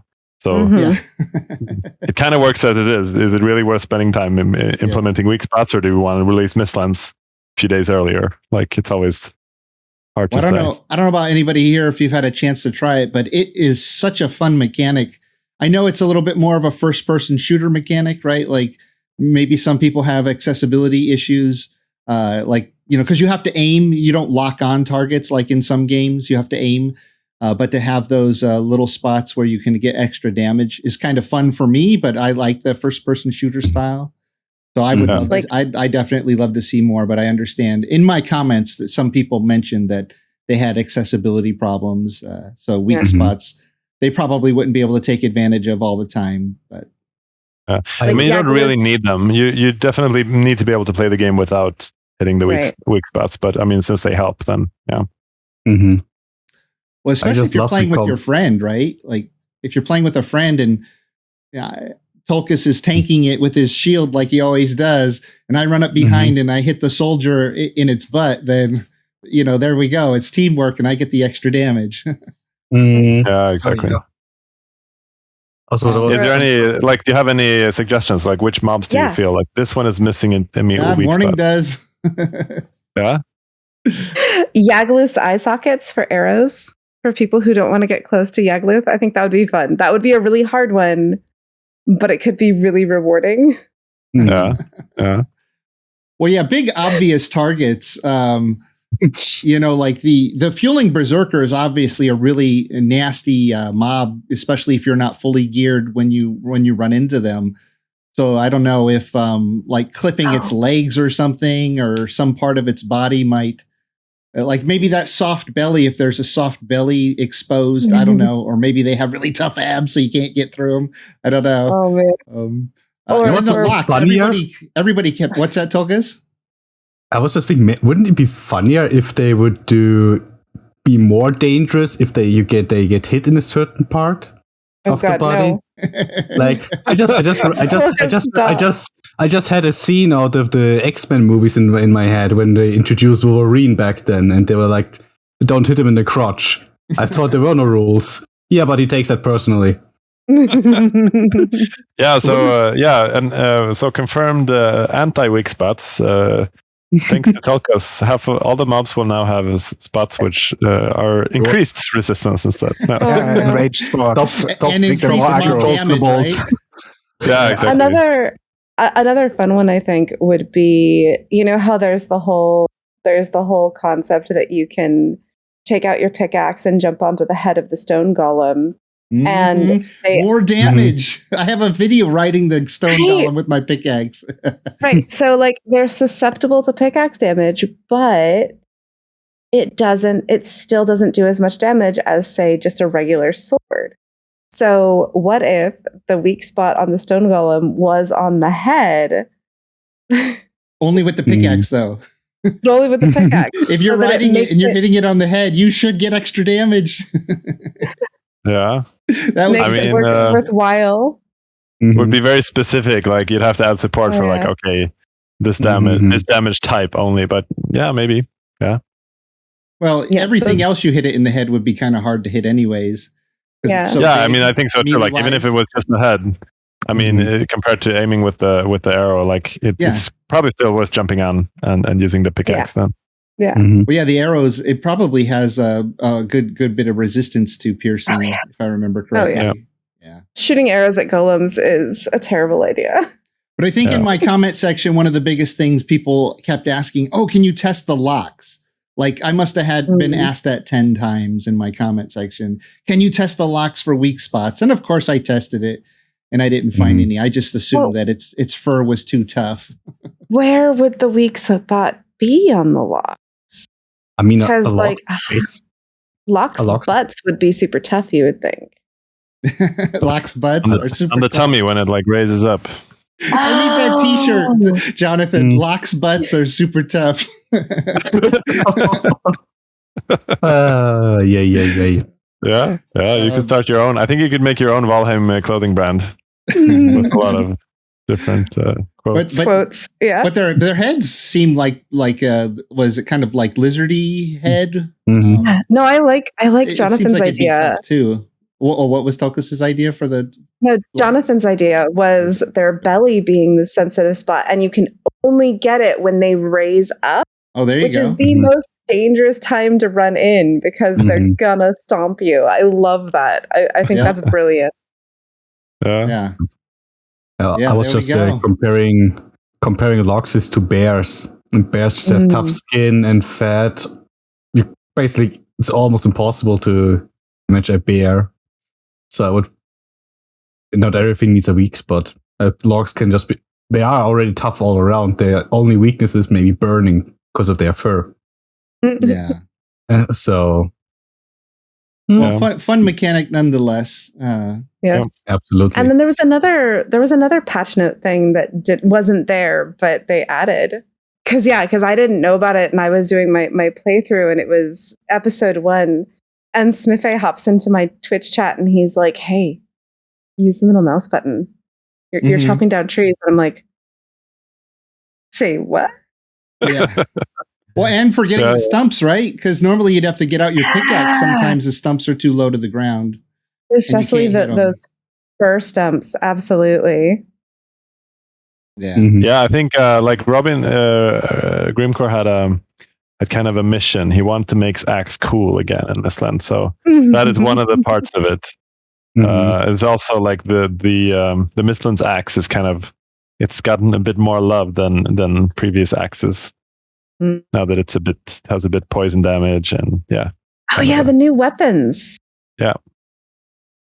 Which do you have a favorite new weapon like that either you worked on or you have tested out, or maybe you just like the look? Like what are the new weapons? Do you have a favorite? I liked how he did. Like it's Grimcore who designed all of them, and I liked how he said like, I mean, we had this other interview too, and he said like he designed them name first. Like he went around the office and asked for like suggestions of names. Oh, nice! What could be a cool sword name? That's awesome. I feel the so everybody. Yeah, and I'm horrible at names, so I don't think any of the suggestions were mine. But anyway, he got this nice list of names, and then he just like made lots of cool designs from that, which I think they turned out really nice. And I ended up working on. I think I made the effects to, like the particle effects of most of them, if I'm not mistaken. And I really like the one with this. What is it called? They have such weird names, but yeah, the names are great, but they're also hard to remember. But the pole arm, like the lightning one. Oh yeah, I think that is kind of nice. Like this tiny little lightning bolts. Yeah, the gear. I haven't heard any information about the weapons yet. I've been trying to keep myself from it. Oh. Sorry. Yeah, you should let me know if this was should be spoiler free though. But it's good. No. No. But yeah, okay. Without spoiling it completely, I also kind of like the effect on the axe. Well, you said poison already. Okay, I already said poison. Sorry, but yeah. The effect that I'm not going to say exactly what it is, but it's kind of obvious. I at least like it. So. Well, so with all the new weapons and the armor and the magic system, what path would you take if you were to level a character from scratch and go like all the way to the end of the game? Would you specialize in a few weapons, an elemental or blood magic, or some mixture of those? Just based on what you've they do in your favorites. Yeah, I mean, it's just like I think it comes up to play style. I've always kind of liked range weapons a lot, so I usually go for I tend to go for ranged weapons and sneaking mechanics in a lot of games rather than just like butchering everything. So you're the rogue in World of Warcraft who would always sneak up on me and backstab me in the yeah, pretty much. So actually, I never played. Surprisingly enough, I never played World of Warcraft, but I played Lineage 2, which is kind of an older MMO, South Korean one. But yeah, you must like the new daggers, then, right? Oh wait, you said range. Oh right, you said range though. Yeah. Oh yeah. So, okay. You like the crossbow? With that said, oh yeah, go ahead. Yeah, I was just gonna say. With that said, I would probably play ranged, just if like the style that I'm most comfortable with. But I would also turn over to magic probably as soon as I could because it's, in my opinion, it's very strong. And we actually have had to nerf it a little bit already because it was way too strong just a little while ago. But I still think it's quite strong. So well, with the bone mass buff and then the support shield, you've got to be pretty darn tough, right? Yeah, exactly. I mean, you could, and then also you have you both have the shield and you also have the skeletons, which you can also give a shield, and they will tank a lot of damage for you. So as soon as they are dead, you just okay, here are some new skeletons, and then you just keep throwing some magic at them. But of course, you're limited by your Aether, but yeah. So you'd never want to use up all your all of that in case you need to spawn a new skeleton. But if you just keep your skeletons up, I think it's kind of like it's almost more defense than other like melee. But of course, in the end, it's really up to playstyle. I think all of the weapons turned out quite nicely, actually. Can your skeletons also get the Forsaken buffs, like the bone mass buff? Probably true, actually. Oh, I'm not actually sure. Do we try that? Yeah, now I can see a whole new video being made now. How to tank with your skeletons and giving them the buff and the shield and let them run around and do their thing. Yeah, amazing. Yeah. Let's see what. Just side note, by the way, I started this reference check for weak spots, and there might be one more that has a weak spot, but I'm not going to spoil it for you. What, you're going to make me respawn everything? Maybe you can DM it to me so I can go figure out how to make a video on it. Because I spent a couple of hours spawning every single thing in, looking for a weak spot, and I could only find the 3. Well, there is one thing called the hive, but that's like just some resource that's left in the code. It's not actually in the game that I know of, right? Yeah, I don't think that's being used. Yeah, but there's one more thing though. I think it's. I'd have to double check, but I mean, if you had somebody look at the code, then you know pretty much as much as I do. So. Well, I only know about the 3, but now you're teasing me that there's another, so I could just see myself spending a couple of hours respawning everything in again. He's probably just messing with you. He probably is. No, I mean, I'm as surprised as you are, but now that I saw it, I kind of remember it. Like, oh yeah, we talked about that before. So, but I could, if you really want me to spoil it for you, I'm open to bribe. So. Yes, just leave him there hanging, please. Tulkas. What? Tulkas. Tulkas, take your headphones off for a second, and then he doesn't want to hear. Because I'm going to announce it as soon as I find it, anyways. Okay, no, but I won't spoil it on the stream, though. I could tell you later if you want to know. Yeah, maybe, if you could DM me, that would be awesome. I'd appreciate it. Amazing. Let's see. But what were we saying? Yeah, the skeletons. They might. Let's see. Can they get the bone mass buff and the shield, and then run around and be super skeletons? Yeah, I mean, the shield I know that they can get, but I think that probably not the power. I have the bone mass buff on me now. He's gonna do it right now. I just tried it. I tabbed over to the editor and just tried it, but I'm not sure. Like, okay, I sound so stupid for anybody looking at me like as a developer. Like, I don't even know. Like, okay, I'm not sure. Do we have a particle effect when you receive it? I might have it on them. Does anyone really expect you to memorize every single thing that you code? Like, you code it, you get it done, and then you don't interact with it all that much because you're not getting to play. So really are you expected to remember every single possible minute detail? Yeah. Even when you code it? About everything. I mean, but I'm actually probably even worse because I even forget what I did last week sometimes. So people ask me like, "Oh, how did that code work?" And I'm like, "Oh, I need to read it up. I don't even remember anymore." I can relate to that. It's not that. Yeah, sorry. I was going to say, while we're looking at the map on Jiroc's screen real quick, I know I kind of brought this up earlier that it was mentioned that the number of crypts were reduced, but what more can you tell us about what biome changes you had to make to make room for Mistlands? Because I mean, like, Mistlands had space in the game before, but it seems like it's definitely more now.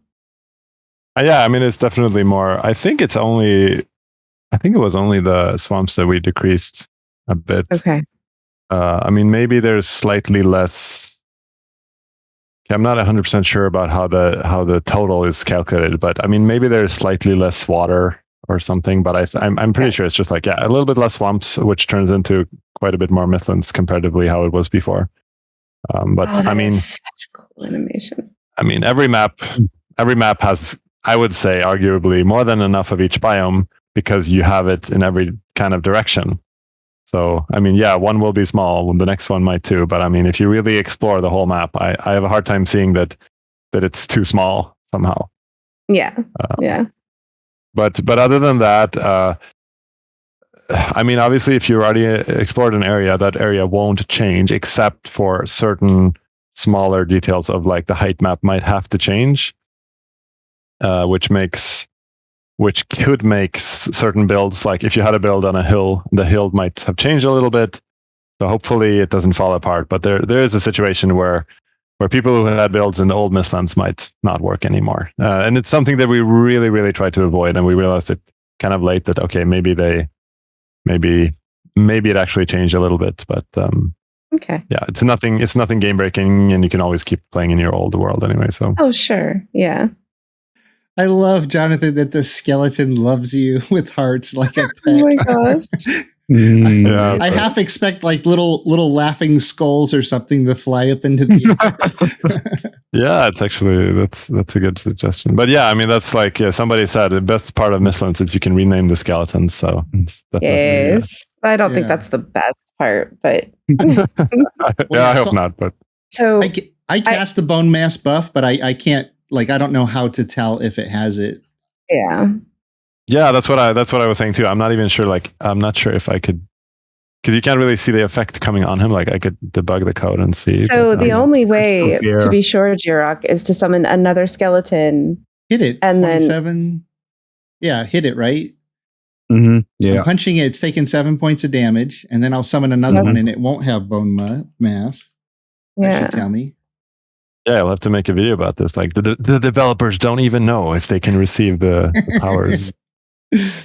6. Oh yeah, no, it's 7. Taking the same amount of damage. Yeah, nope. Oh, no bone mass buff for the skeleton. Oh, hey, Jonathan, new feature request: bone mass buff for pets. Yeah, why not? I mean, why not? Oh my gosh, can you imagine an army of wolves that you're able to give bone mass to? Oh yeah, or that. Yeah, I think they're strong enough as it is. I think. Oh, I know. Oh, I know. Yeah. Well, he can just have the shield, I guess. That's fine. Take your shield. Let's see. So you're gonna message me another mob that has a weak spot. That's awesome. Are there any other patch notes that maybe didn't get published that would be interesting for us to know? Wow. I mean, we really tried to make sure everything goes in the patch notes, but of course there's like tons of smaller fixes and stuff that you might not think about, like the axe attack or the fact that mobs have weak spots now, which are 2 huge things. Yeah, I'm surprised that we forgot those actually. So I mean, and we will be adding them to the live patch notes, I think. Yeah. Okay. So I mean, not something that I could take off the top of my head, maybe. I mean, I didn't even know we missed these in the patch notes. So. But let's see. Well, so just in general, the Mistlands has been a long time coming, right? You guys have been working on it for a while.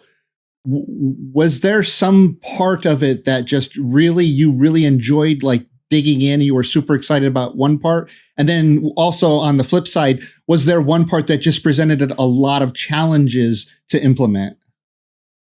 I mean, I think it was fun to work on. Like, yeah, I think we were talking about that before too. But I mean, it was fun to work on. Like, it was fun to work on the magic parts of it because I really looked forward to getting that part into the game. And also it was quite both challenging and fun to work on the balista because it's actually like both of the sorry, spoilers here again, but we're talking about it, so it's kind of hard to avoid it. The 2 new defensive items, the trap and the ballista, I made them, like, I am mainly a programmer, but a long time ago I was only an artist. Like, I made models and stuff. So for some reason I was like, I could just make those models as well. So I made them from, like, Grimcore made actually the trap I just found some reference for, I think. But yeah, Grimcore made a few sketches of what he wanted the ballista to look like, basically. And then I took it from concept to all the way, like coding, implementation, and effects, and model, and textures and everything. So I think that was kind of fun to be able to have made, like, I'm not going to say I made it all by myself because it's also testing involved, and other people made small tweaks, and like we tweaked the materials and made it look nicer. Definitely. I mean, everything is kind of a team effort, But it was fun to kind of bring it from the beginning to the end. But it was also kind of a challenge because we don't have anything else in the game that is a building, but it's also uses attacks. So it's basically a monster. So it's somewhere in between. Is it a creature or is it a or is it a build piece? And also like how does their environment react to that? And like because it's like okay, it's a build piece that has to have AI. Because it automatically shoots enemies, if I remember correctly. Is that right? Yeah. Yeah, and it automatically shoots players as well. And I saw some comments about that, like, "Oh, they're too lazy to make it not shoot players."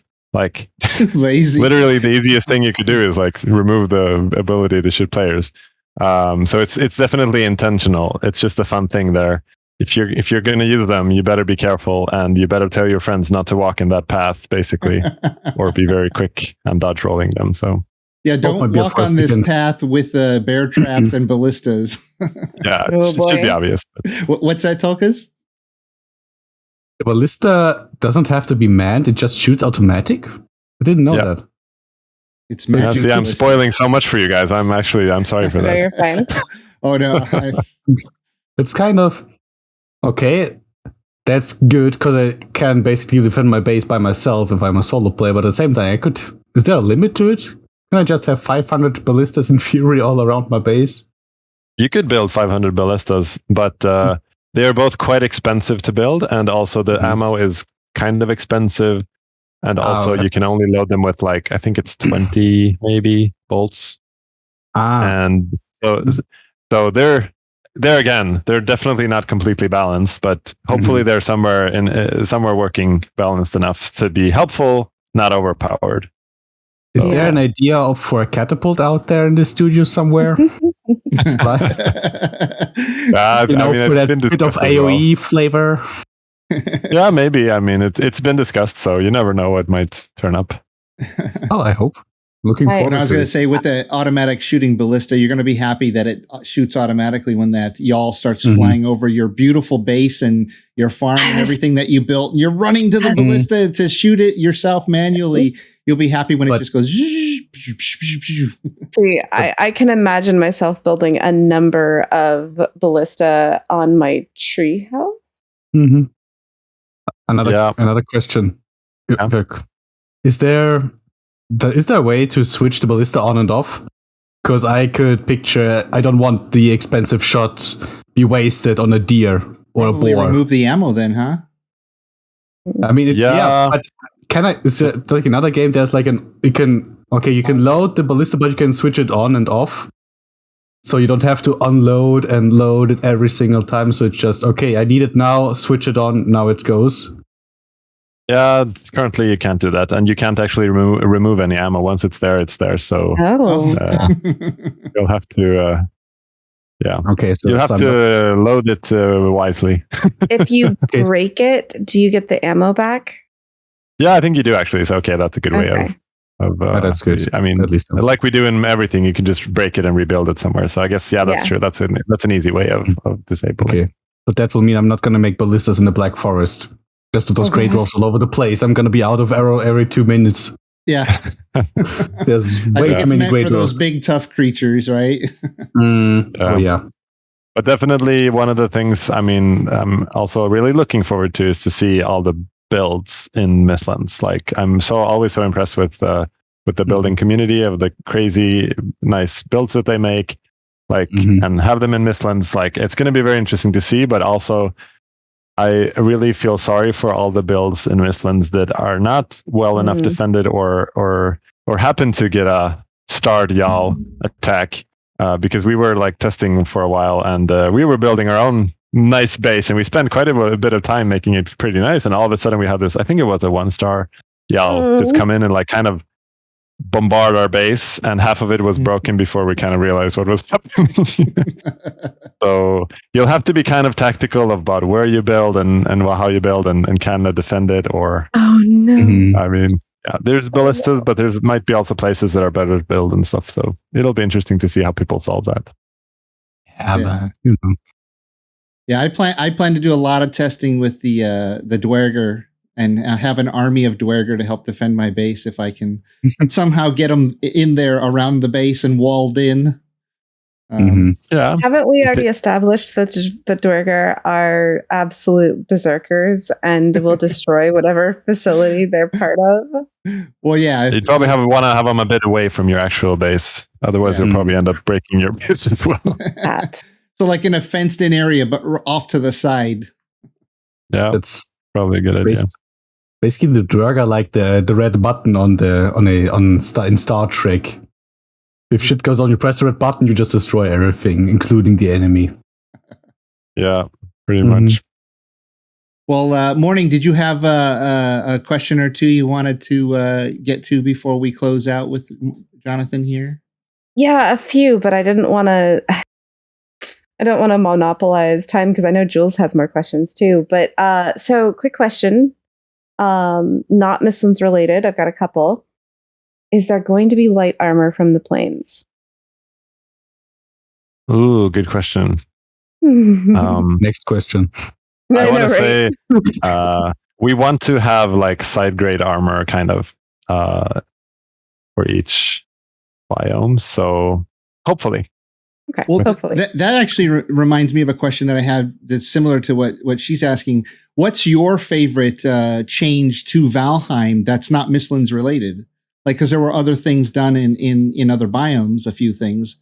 Do you have a favorite thing that was done that's not specifically Mistlands?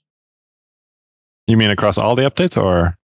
No, just the Mistlands update, but that also affected the previous biomes or character progression. Like, for example, the axe attack, right? Or weak spot for the troll. Like, those are things that affect your progression through other biomes, but aren't Mistlands, like only in the Mistlands biome. Changes to haldor. Yeah, exactly. I haven't thought about it in the sense of like what was my favorite change. I mean, I guess most of the changes outside are kind of like small, careful, like they're not huge, but still kind of important. So no, I mean, I can't say I have a favorite there, to be honest. Okay. But I'm glad that we with that said, I'm glad that while we're like, because we talked quite a bit about that, like while we're making a biome, it's also nice to give something to the other biomes, like, because there's quite a few players who have not made it to Mistlands already and will maybe never make it to Mistlands. Like there's a lot of players who spend a lot of time in meadows and Black Forest, so it would be nice to give them something as well. So I mean, if anything, I would say maybe we could do that even more in the future. I would love but at the same time, we can't just keep adding things to old biomes either, so because they are kind of complete. So we'll see. And then so the texture for the black marble is amazing. It has all kinds of just beautiful features to it with the veining and everything like that. Are any of the other build pieces going to get any sort of visual effects or texturing updates, or are they going to kind of stay as they are and the marble is just like extra? You mean like older build pieces use marble or what? No. Like, so the marble just has an incredible level of detail and everything. Would the stone walls get an update in detailing, or are they going to just, the texture is going to stay as is, and any new pieces that are added are just going to pop that much more? I mean, we don't want to increase the detail with every update. Like, we want everything, like, personally, and I know several people share the opinion in the team, is that the art style, it's like high fidelity art, or like very detailed art is ugly if it's placed in an area with has lower detail art. Like, I'd rather have everything at a coherent level. With that said, it's also a bit hard to do that because sometimes you're like, oh, but this thing looks so cool, and we need these extra details in some places. So it's definitely not 100% in Valheim, but it's something that we kind of aim for. But I would say rather that if you feel that, oh, there's a huge difference here in certain parts, because there's definitely times when we realize like, oh, this new piece we added is actually too detailed, or it's not detailed enough if compared to these other things. So I would say like that is somehow kind of a feedback or even a bug report you could add somewhere, and maybe we would like if you say like, oh, stones are so much less detailed. So make a screenshot and really make your point and put it on Reddit and get a few likes, and then maybe you never know what happens. It's your attention. Well, like the bone shield, I remember we were talking, I think it was the Grimfrost, And he said the bone shield was like right on the edge of too much detail for the Valheim art style. Yeah, definitely. And the bone shield even like had revisions before that had tons of more detail. Oh wow! And it was like, yeah, this is going to be way too much. So it has to kind of somehow fit into the rest of the game. Yeah. Mm-hmm. And then I have another question, but we kind of already covered it, but we didn't really go into too much detail. So feel free to cut me off on this one. For computers that can't handle the mist area, like I'm fairly convinced that my laptop is just going to scream bloody murder when I hit any of those mist areas. Will there be like a lighter version of the mist area, or at least something that can swap it to a smaller version for optimization? Because that mist is just going to cause problems for people with older computers and other things. The mist actually, like in the beginning, there was two versions. There was like high quality mist and low quality mist, and it's kind of difficult because you can't make the low quality too low, because then you'll just see through it and everybody will use that instead. But the thing was that the low quality mist looked basically as good as the high quality mist. So now all of the mist is kind of the low quality, but it's actually it's definitely fine, and that's a good thing, because I mean it's of course better performance. So with that said, I do think that like when the tests that we've made, Mistlands is actually not that much more performance heavy than other areas, like especially if you compare to mountains, which like snowstorm in the mountain can actually be kind of worse than Mistlands. Yeah. Okay, good to know. So I think that you'll be fine. Like testing it on the Steam Deck, for example, it definitely works as it is.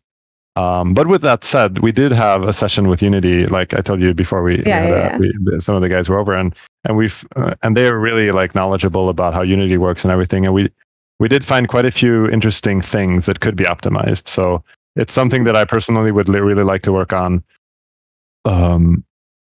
just to like spend some time making the game more performant for everybody. Like even people with great PCs, like it's nice if it's even buttery smooth and to be able to play it on an older hardware.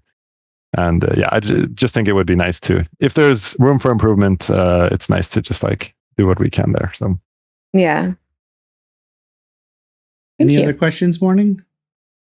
I mean, I think Jules has some questions. Jules, do you have a couple of questions before we close out here? If you're still with us. Yeah, I'm still with you. So yeah, and I try to do the non-technical questions, obviously, because before I will be kicked out. So banned for life. yeah, no podcasts ever. So talking about the Unity guys visiting you, they pitched some new engine version too. Oh, that was a question. An upgrade. Yeah, that was the upgrade. The question. Plan to upgrade in the foreseeable future. I mean, one of the, how should you say? It's not really optional, to be honest. Like, if we want to keep working on the game, we want to have support of the engine and everything. We have to keep updating it every so often, and we're not in a huge rush at the moment. But we will probably upgrade.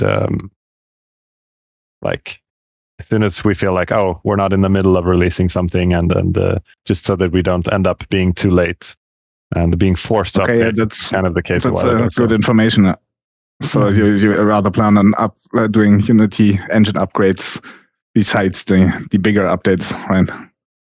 Yeah, exactly. So I mean, I don't know exactly when. It's basically when we have time. We have actually done some test upgrading to 2021, and usually there's quite a few hiccups when upgrading. Our initial test looked better than usual, so maybe we will in the, I don't know, whenever. Just foreseeable future.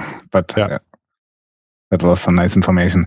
And what people were asking me, how, it's a very general question now, how much tab do you keep on the modding scene? How are you well informed? Do you have sessions where you just check out mods, what they do, what's the newest one? Do you play with mods in your testing sessions? Okay, so I'm actually like I'm an old modder from like when I went to. I think my first mod was in. I don't remember, maybe 7th grade or something. I made a Caterpillar 797, like this huge dumpster truck, and I sent it. Like I just realized, like, oh, there's this mod for Unreal Tournament that is driving, and I just sent it to them. I was like, oh, do you want to add this? I was like young and everything. I was like, do you want to add this to your game? And they were like, yeah, let's do it. And they added it, and they even like when they featured, like they were. PC Gamer magazine did a small article on this mod, and they had my picture there, and that is kind of very cool for a 7th grader to feel like, oh shit, my picture is in this PC Gamer all of a sudden. So that was kind of a big thing for me. So I was in a bunch of different mods for a while, like in high school, and so I really appreciate like the mod scene. But to be honest, I haven't used so many in Valheim because like I usually. Like, I really try. I kind of want to play it like a game, the vanilla version first, and then like if you really want to spend more time, then it's like okay, now see what the mods do. And since I'm working on it every day, I haven't had the chance to try so many. Like, but I've seen a lot of on YouTube, and like I read some of them, and I think it's really interesting. And since I do really want us to eventually have mod support, I have some dialogue with some modders about how to go about that. Like some things that could be done short term, and some things that could be done long term. Also on the modding side, like, I mean, one of our hopes is like that when there's a release that it doesn't break the game for everybody, including people who have mods. Even though we can't really control that, we have had some discussions like even on the modding side, even if like most people use Bepinex or these different like modding tools. If those tools by themselves could say like, oh, this mod is compatible, this one isn't, and just basically disable them. Like there's also things you can do on the modding side of it to make it kind of work. Yeah, I was in that discussion. Yeah. Yeah, exactly. So, but yeah, people are listening or might not be. So yeah, sure. That is something that we could see happen in the future. But that is also, of course, up to the modders themselves. Talking about that discussion, would you feel about inviting some more actual mod devs, not like on the Valheim channel where you have users a lot, so to discuss stuff like that? Yeah, I mean, I think we said that in that, like, okay, so this is a bit internal for your other ones, but we have this small group of like me and Andreas just discussing with modders, like how can we move forward in a way that helps both sides, like help players, also help, which in turn helps us because then we have less players with problems. So we just had this small group chat, and yeah, if there's like active and like how should you say, knowledgeable, serious modders, definitely are welcome to join in the discussion. It's that's fine. Maybe I can bring in some. Yeah, I know one or two. Yeah, we can just DM me about it later, and we can look at it. Yeah, sure. Nice. Well, Jonathan, we've almost gone 2.5 hours here, so I just want to. Yeah, it's probably time to end this by now. Yeah, no, I appreciate your time definitely, and all the information you've given us. Just kind of want to close out with something here because it's getting close to the holidays, and I assume the Iron Gate team will be taking some time off for the holidays. And from what I've seen from the Mistlands so far, it's a well-deserved break. Is there? Do you guys have a plan in place to deal with anything catastrophic that develops throughout the holiday season? After you release it, and you guys, I assume some of you may even be like going out of town and whatnot. You guys must have a plan for dealing with anything catastrophic that happens if something needs a quick patch or something, right? Yeah, I mean, to be honest, all of us are obviously. We like to use our computer. We're gamers, and we have our own projects, and we sit at our computers also when we're off. So we will be following Discords, and we will be chatting to each other and everything. So I'm sure that if there is a huge break, even on Christmas Eve, we will be like, oh shit, let's make a hotfix for this. So work. Yeah, but we will try to avoid it. I mean, I think it's so far it's gone pretty smooth, but hopefully we will have time to iron things out before that. But like. We're never that far away from from access to our computers, so we can fix stuff and patch it out. So thankfully, the iteration is not so long. Like we don't have this huge corporate guideline what we have to do, like in testing and everything. We can, if we want to, we can just like, okay, push this, build it, push it out to Steam, patch it. It's fine. So, you don't have to worry. Valheim will be working during Christmas, so that's what I want. That's the point I'm really trying to get to. I know, right? I'm not going to be able to play my Valheim throughout my Christmas break. Right. Yeah, exactly. And I mean, in the worst case scenario, we did add. I mean, maybe you probably know about that already, but we do have the option to choose what is, I don't remember what we called it, but like the old branch on Steam the now. old branch, yeah. So in case there is a recent patch really broke things, you can also use a previous one. That's nice. So I'm not sure exactly what that will be when Mistlands comes out, if it's anyway, there's always that solution as well. All right. And I have one more question that I'm sure you're going to hate this one. Ashlands when? The closing. No. Ashlands when? Date? What? No. What is the next step forward after this update?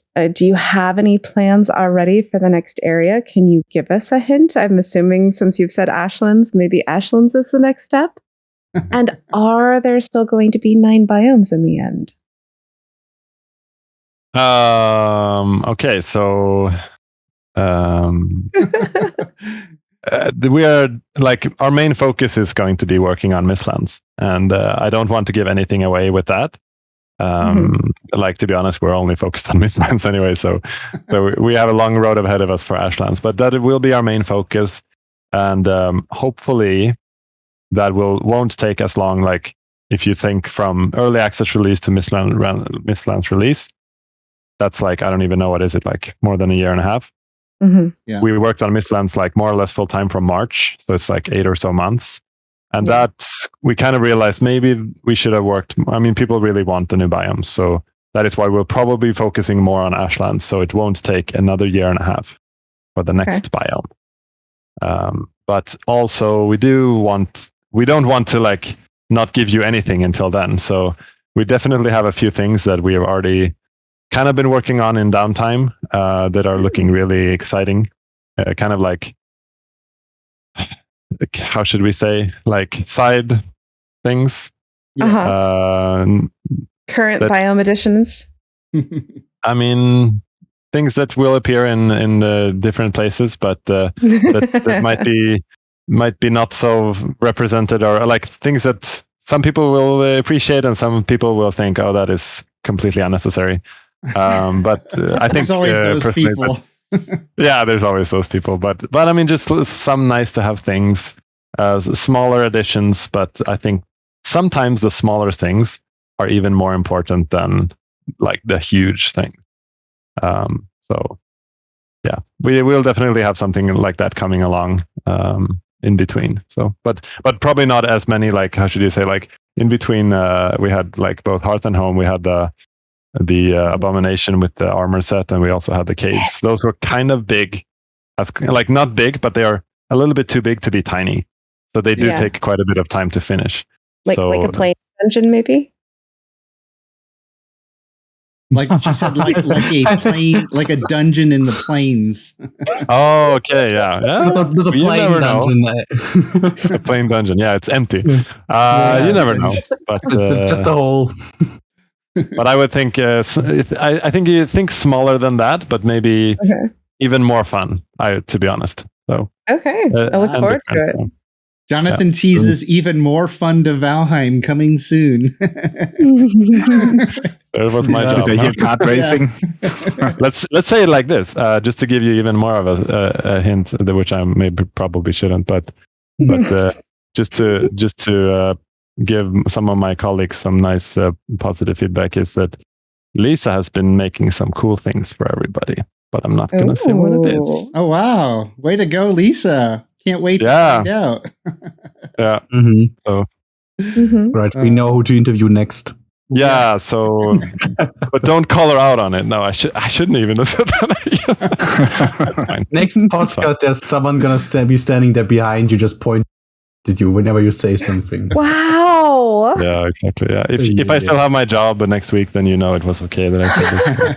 Well, it was so nice knowing you anyway. Yeah. I think to be honest, worse things have been said on these different interviews. So I'm happy I'm not working at a company where there's a PR department that will kind of kick me out if I say the wrong thing. So that's quite nice as well. That's good. Drop the hammer on it. I've been trying to watch all the interviews you guys have been doing, you and Robin and whatnot, with other content creators. And there's a lot of good information. And every once in a while, I'm a little bit surprised that something slips out. I'm like, oh, okay, that's interesting.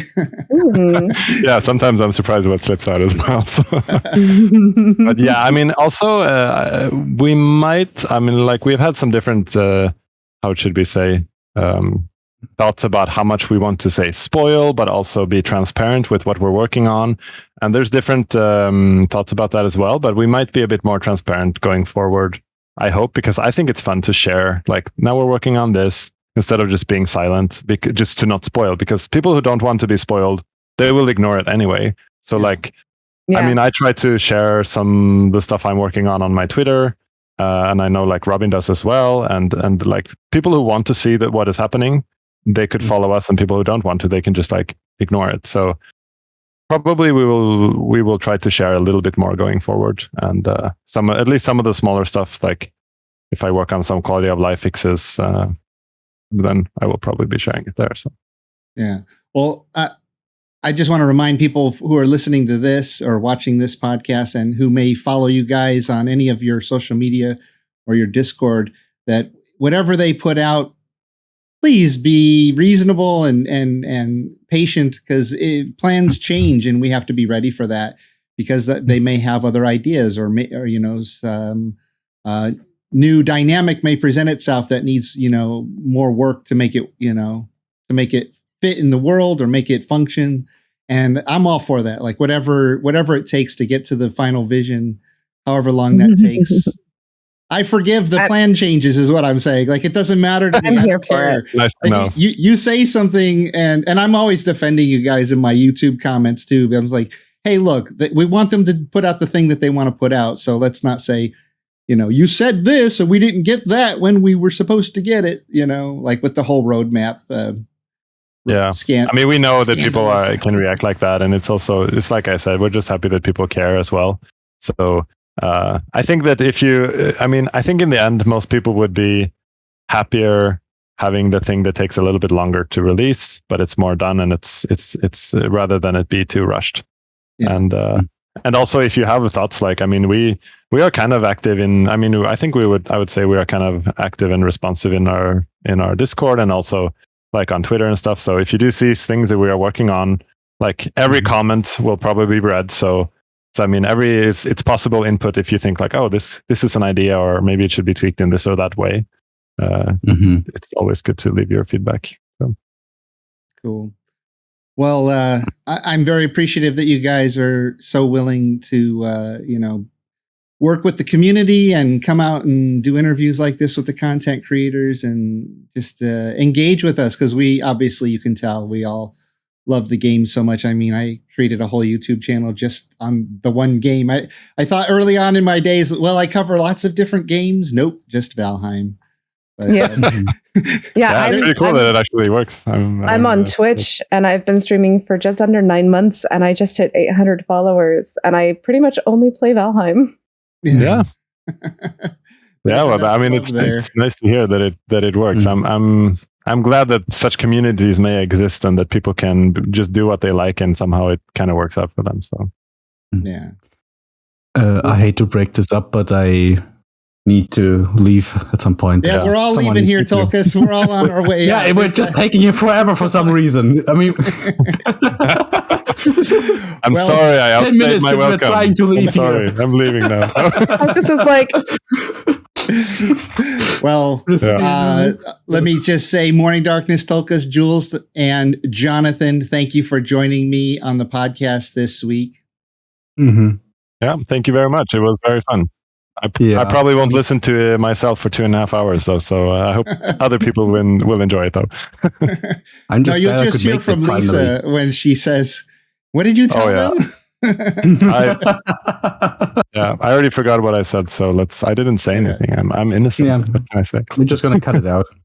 Yeah. All right. That's it for now. Have fun out there. Bye. Bye-bye. Bye. Thank you for listening to Podheim, Jiroc's Valheim podcast. We have new episodes coming out every Friday, and if you enjoyed listening, please support us by subscribing to the podcast on your favorite platform and leave us a rating and a review to help more Vikings find us. We also have a Patreon with perks for supporters like behind-the-scenes discussions, exclusive content, and segments that are edited out of the main podcast. And if you'd like to join our friendly Discord community, we have more than 1,000 people there. Just go to discord.gg/Jiroc the Viking. If you'd like to play on my Valheim servers, just go to my website at jiroctheviking.com and submit an application. I'd like to give a huge shout out to my supporters, some of them on Patreon, the YouTube membership, and the ones who help boost our Discord server. Your support means the world to me and inspires me to make more videos, as well as run a community Discord and multiple Valheim gaming servers. If you enjoy my videos and would like to support my work, join our friendly Discord community and Valheim servers. Links can be found in the description below. Skål!